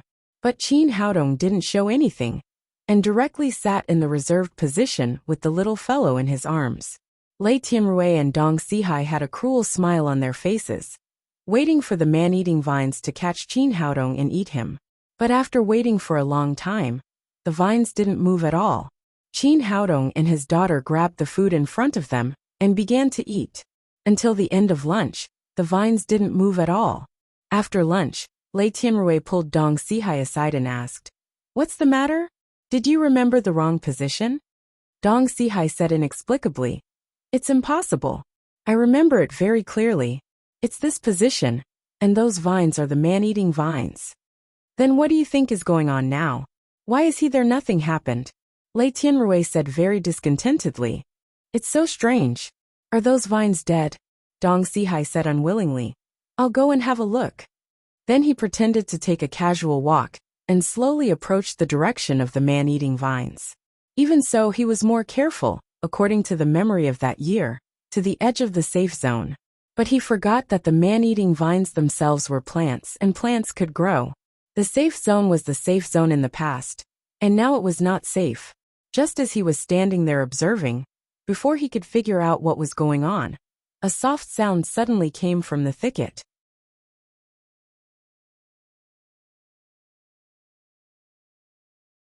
A long vine seemed to have come to life and fiercely shot towards Dong Sihai's face. Dong Sihai was shocked, but he was also a warrior in the 9th level of overt power. Although he was shocked, he didn't panic, and suddenly leaned to the side to avoid the vine. With a pu sound, the tree vine shot into an ancient tree behind him. This originally incomparably sturdy hemlock tree was actually pierced through by this long vine in an instant. It could be seen just how powerful the vine was. But it didn't end there. When he was about to retreat, there was a small sound, and more than a dozen vines entangled him again. This time, Dong Sihai was almost scared. He could barely cope with one vine, but more than a dozen came down at once, which was completely beyond his ability to cope with. At the same time, he didn't understand why Qin Haodong was here just now, but he was attacked by the man-eating vines as soon as he came over. But at this time, there was no time for him to think too much. He quickly pulled out the dagger from his waist and turned it into a knife light to cut these vines. Although most of the tree vines had been cut in half, there were still 2 that wrapped around his legs. These tree vines were as thick and powerful as a human's arms. In an instant, Dong Sihai was pulled to the ground and dragged forward. He was completely panicked. He had seen the scene of his companion being swallowed by the man-eating vines. He quickly waved the dagger in his hand to cut the vines at his feet, but the man-eating vines didn't give him the chance at all. Another 7 or 8 vines entangled him. "Help!" Dong Sihai waved the dagger to cut the vines in front of him, while asking for help from his companions. At this time, Lei Tianrui, Zhao Qingquan and others also came to their senses. They all grabbed their weapons and rushed to help Dong Sihai. Lei Tianrui was indeed a warrior in the covert power level. The long sword in his hand turned into a stream of light, and instantly cut off the 2 vines entangled Dong Sihai's feet. Zhao Qingquan waved a big machete in his right hand, and pulled Dong Sihai up with his left hand. But the power of the man-eating vines was far beyond their imagination. When they were about to retreat, the vines in the whole forest seemed to come to life in an instant, and attacked them overwhelmingly.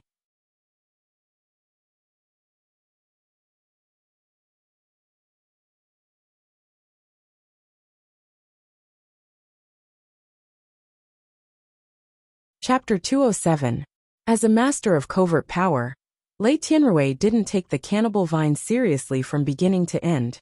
In his opinion, no matter how powerful it couldn't be more powerful than him. So he didn't rush to leave after saving Dong Sihai. He stood there with a long sword in his hand. He had a desire to show his powerful fighting ability in front of Hu Shaoxian. But soon, facing the overwhelming vines, he regretted it. These things were much more difficult to deal with than he had imagined. Dozens of vines attacked Lei Tianrui from different angles in all directions. Some wrapped around his head, some rolled to his limbs, and some even directly swept the long sword in his hand. These vines acted according to their division of labor, advancing and retreating, as if they were commanded by someone. Retreat! Lei Tianrui let out a loud shout, then waved the long sword in his hand to resist the attack of the cannibal vines. After the sword light rolled up, the vines wrapped around him were chopped into a lot of sawdust and fell to the ground. However, these cannibal vines seemed to be endless. When a vine was cut off, 2 vines immediately came to replace it, and the attack became more and more fierce. Although he withstood the attack with his profound cultivation, he could barely fight to a draw. It was impossible for him to retreat for the time being. Dong Sihai and Zhao Qianquan didn't have the cultivation of Lei Tianrui. They had just reached the 9th level of overt power. In the face of the overwhelming vines, they were a little flustered. In the end, they stood back to back, each defending a direction. Then they barely withstood the attack, but they were unable to get out of the encirclement of the cannibal vines. At this time, Xie Zidong and Wang Yuanqing also took action outside. They didn't rush into the attack range of the cannibal vines.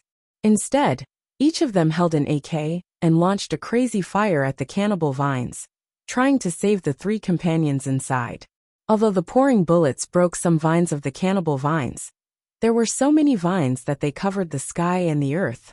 These bullets were tantamount to putting out a cup of water on a burning cart of firewood.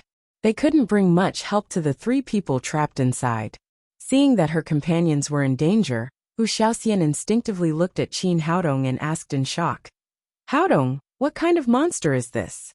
"This plant is called the man-eating vine.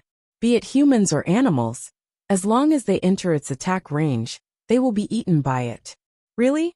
This is the first time I've heard of a plant that can eat people." Hu Shaoxian looked incredulous. "Of course it's real." Qin Haodong pointed to a tree more than 10 meters away, which was as thick as 3 people holding hands. "Look, that's its trunk." Hu Shaoxian looked in the direction of the finger.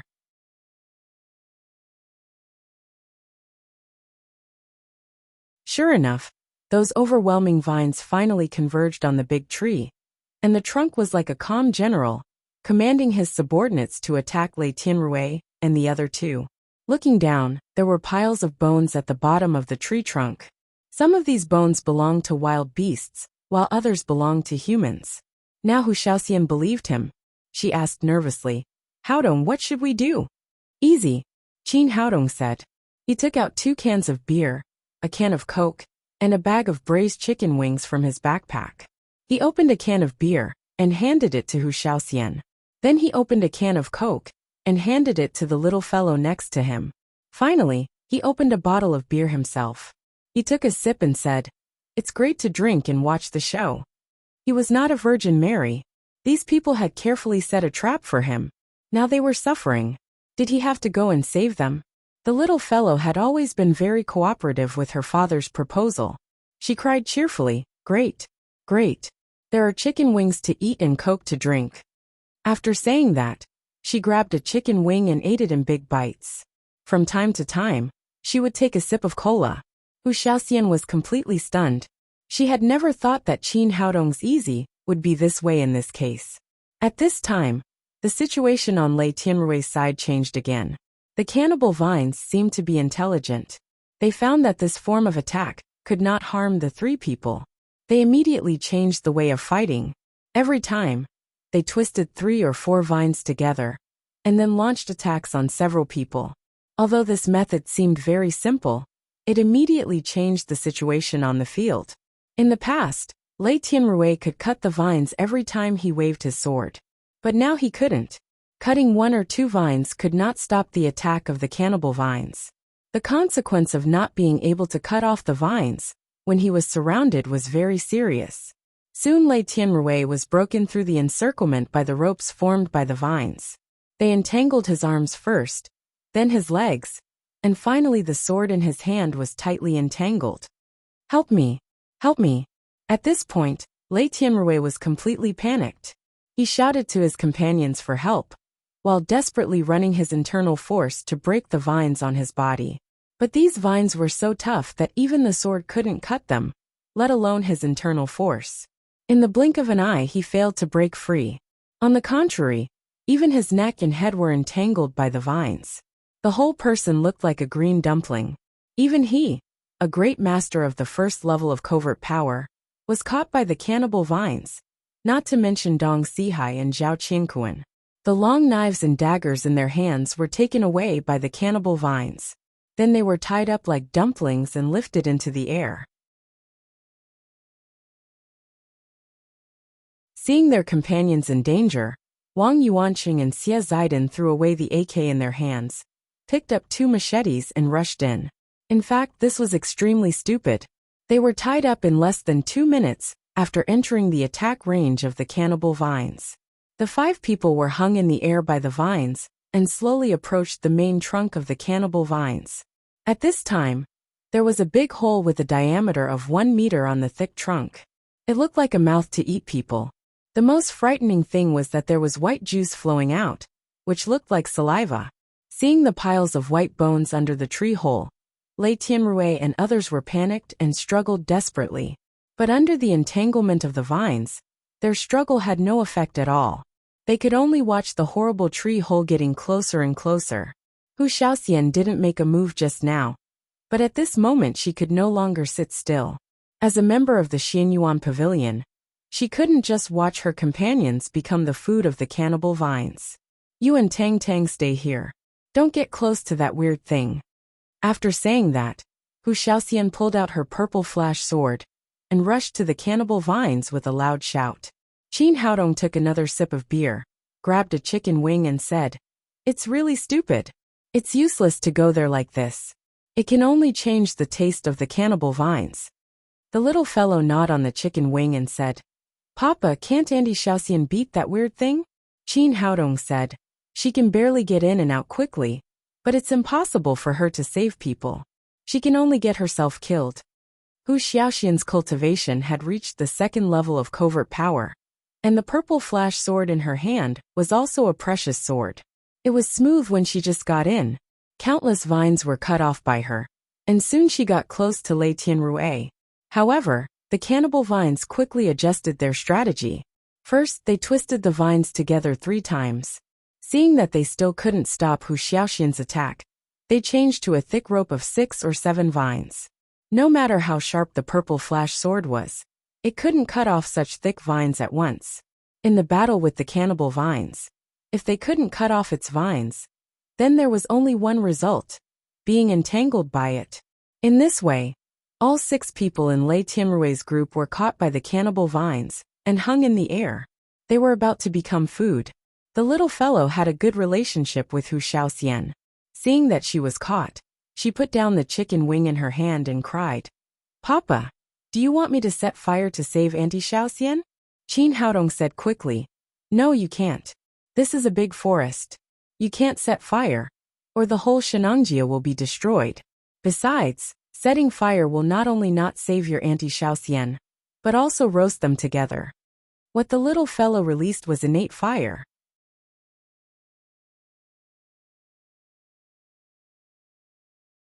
If it was burned by her, the whole Shenangjia would become a bare mountain in the future.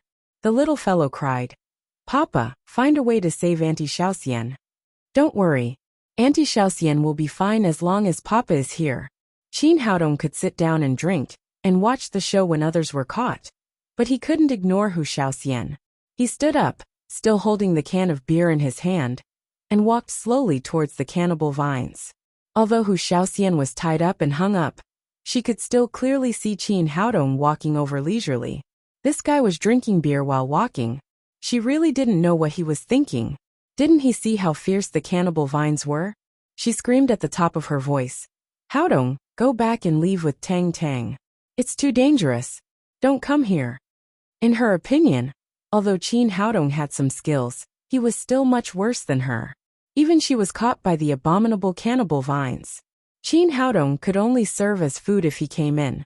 Qin Haodong glanced at Hu Xiaoxian, who looked anxious, and his heart was slightly warm. This woman was really sincere to him. At this time she was still thinking about his safety. He said with a smile as he walked, "Don't be afraid. I'm a friend of it. It won't eat you for my sake." "You bastard, you're still joking at this time. Stop, or it's really over." Hu Xiaoxian was shouting at the top of her voice, but she saw that Qin Haodong had stepped into the attack range of the cannibal vines. She suddenly closed her eyes. She didn't want to see her loved one also be caught by the cannibal vines. But after a while, she didn't hear the attack of the cannibal vines. On the contrary, a warm palm was patting her cheek, and a voice said jokingly, "Hey, what are you doing? You closed your eyes. This is not the time to sleep. Do you think this is a hammock?" "Ah." Hu Xiaoxian opened her eyes and saw Qin Haodong's handsome face in front of her. The vines of the cannibal vines were hanging aside, and did not attack Qin Haodong. She asked with a surprised face, What the hell is going on? Why don't these things attack you?" Not only her, but the other 5 people were also very confused, especially Dong Sihai. Today's plan was completely planned by him. He originally wanted to feed Qin Haodong to the cannibal vines, but he didn't expect that the cannibal vines didn't respond to Qin Haodong. Was this guy not to its taste? Qin Haodong said with a smile, "I told you I'm good friends with it." Then he patted the vines on Hu Xiaoxian's body and said, "Let her go. This is my friend."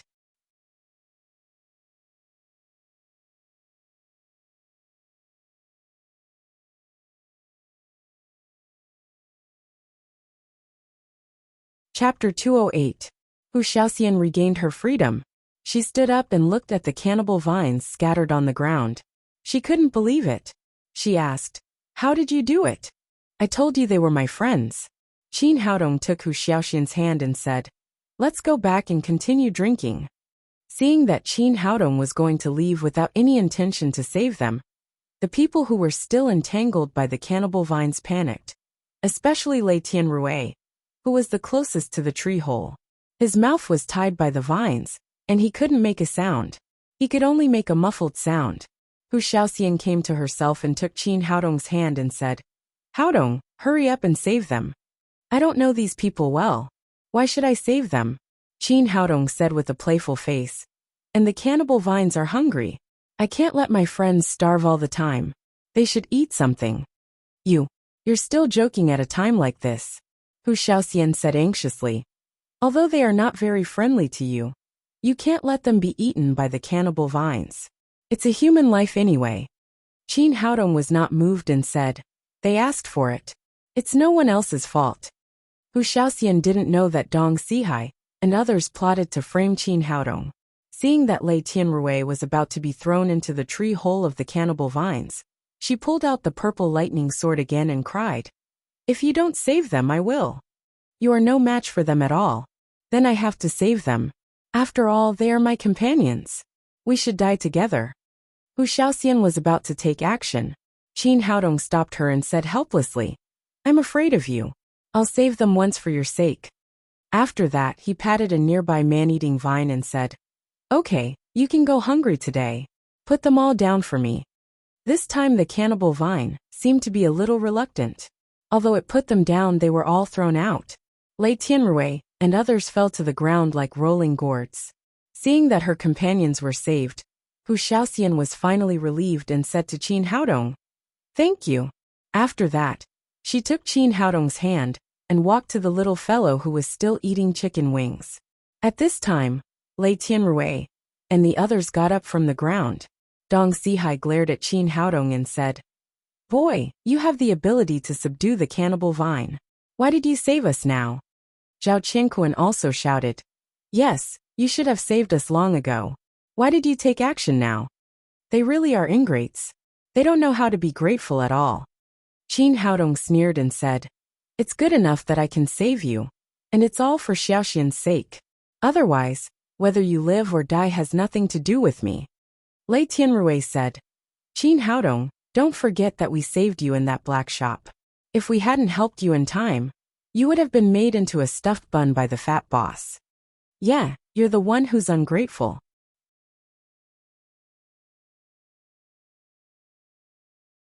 A few others followed suit and shouted.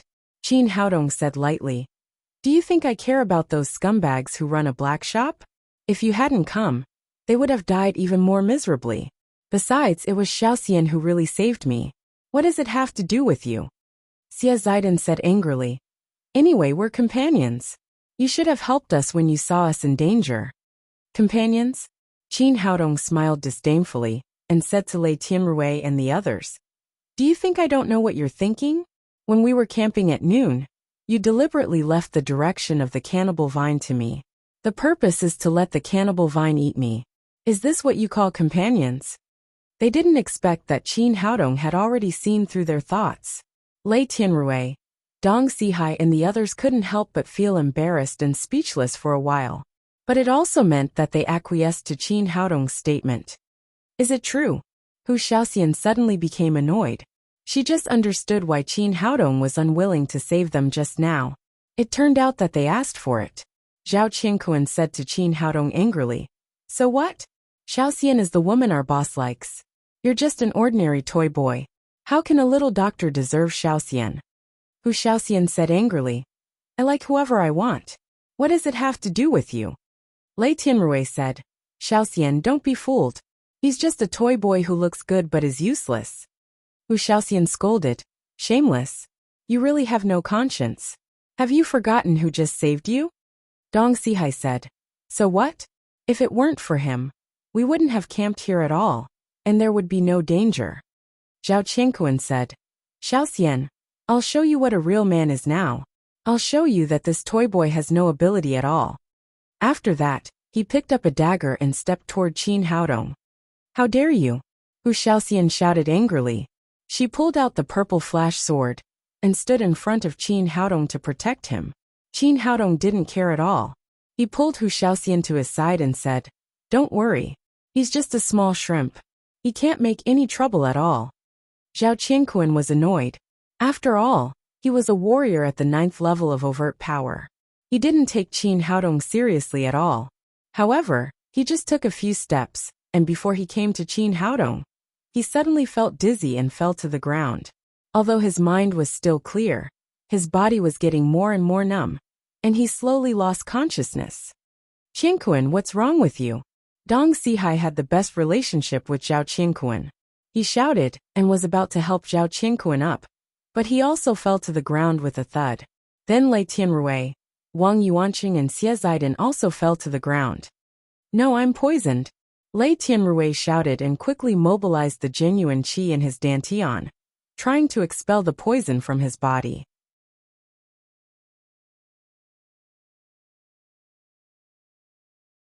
But he was horrified to find that he had lost contact with the genuine qi in his dantian, and his body didn't respond at all. Hu Xiaoxian was shocked. She turned to look at Qin Haodong and asked, What's going on? As soon as she finished speaking, she also felt dizzy and numb. She fell back. Fortunately, Qin Haodong was beside her and held her. Haodong, what's wrong with me? Hu Xiaoxian asked in shock. She also felt that she was poisoned, but she didn't believe that it was Qin Haodong who did it. Qin Haodong slowly put Hu Xiaoxian on the ground and said, You're all poison, but I didn't do it. Zhao Qingquan cried. Nonsense, so many people here were poisoned, only you were not poisoned. How can you say that you didn't do it? Hu Xiaoxian said. Are you brainless? Is it necessary for Haodong to poison you? If so, he just didn't save you.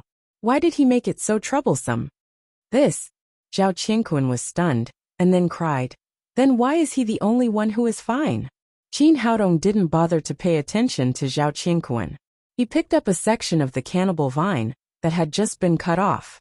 He pointed to the small thorns on it and said to Hu Xiaoxian, The poison in your body is from the cannibal vine. When the cannibal vine entangles its prey, it pierces the small thorns on the vines into the prey's body to release a kind of poison. This poison is actually the digestive fluid secreted by the cannibal vine. Its purpose is to digest the prey easily, but it is highly toxic to people. This kind of poison makes people feel dizzy at first and lose the ability to move their limbs. It won't take long for the body to begin to rot and die. At this time, the little fellow said, "Papa, find a way to save Auntie Xiaoxian."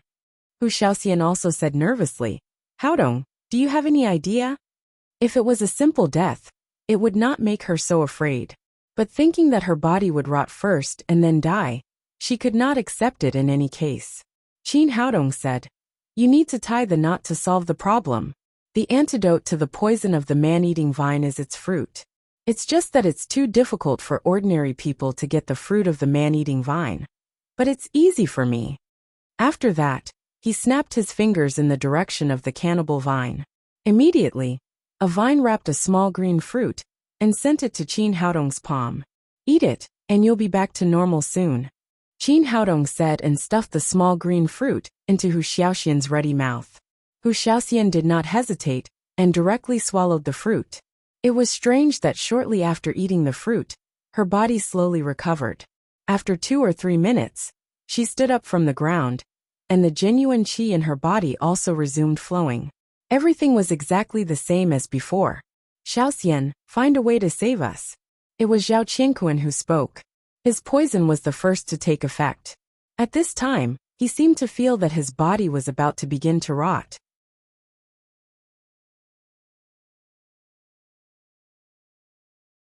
Hu Xiaoxian was also extremely dissatisfied with these people. But anyway, they were her companions. Moreover, this time they came to Shenangjia on behalf of the Xianyuan Pavilion, and there was still a task to be completed. "Haodong, can you also save them?" The little fellow said, "No, they are so bad. They were fierce to Papa just now." Qin Haodong smiled slightly and said, "Xiaoxian, you see, even Tang Tang can see that they are not good people. I just heard that you saved them once, but so what? They still bite the hand that feeds them. This time I won't help them again. Let them fend for themselves." After he said this, Lei Tianrui and others couldn't help but feel sad. If they couldn't get help in this big forest, there was only a way out for them. But they couldn't blame others for it. They had just offended Qin Haodong. Hu Xiaoxian glared at them, sighed and said, "Haodong, I know they are wrong, but they are still lives after all. I can't just watch them die like this. Besides, I have a task this time and I need their help. Can you save them again for my sake?" "No," Qin Haodong said neatly. "Xiaoxian, you have heard the story of Mr. Donghua and the wolf. I don't want to make this mistake again." What Qin Haodong said was reasonable. Lei Tianrui and others had really gone too far, which made Hu Xiaoxian speechless. But she couldn't just watch her companions die like this. She turned to them and shouted, "What are you waiting for? Hurry up and apologize." If her companions apologized to Qin Haodong, it would be easier for them to plead later. Lei Tianrui was also a young master from a sect, and had a certain status in the Xianyuan Pavilion. His grandfather was one of the 9 elders of the Xianyuan Pavilion. It was impossible for him to bow his head and apologize to a little doctor in normal times. But now the situation was different. If he didn't bow his head, he was afraid that there was only a way out for him. Zhao Qianquan and others looked at Lei Tianrui together, with a begging look in their eyes. Obviously, they were also afraid of death. You're tuning in to the Li Mei's Sword of Destiny YouTube channel. We're so grateful for your support. And don't forget to subscribe to join us on this incredible journey through captivating stories. Your generosity through donations truly makes a world of difference, as it's the primary source of revenue that allows me to expand and enhance this channel for you. Thank you from the bottom of my heart for being a part of this adventure.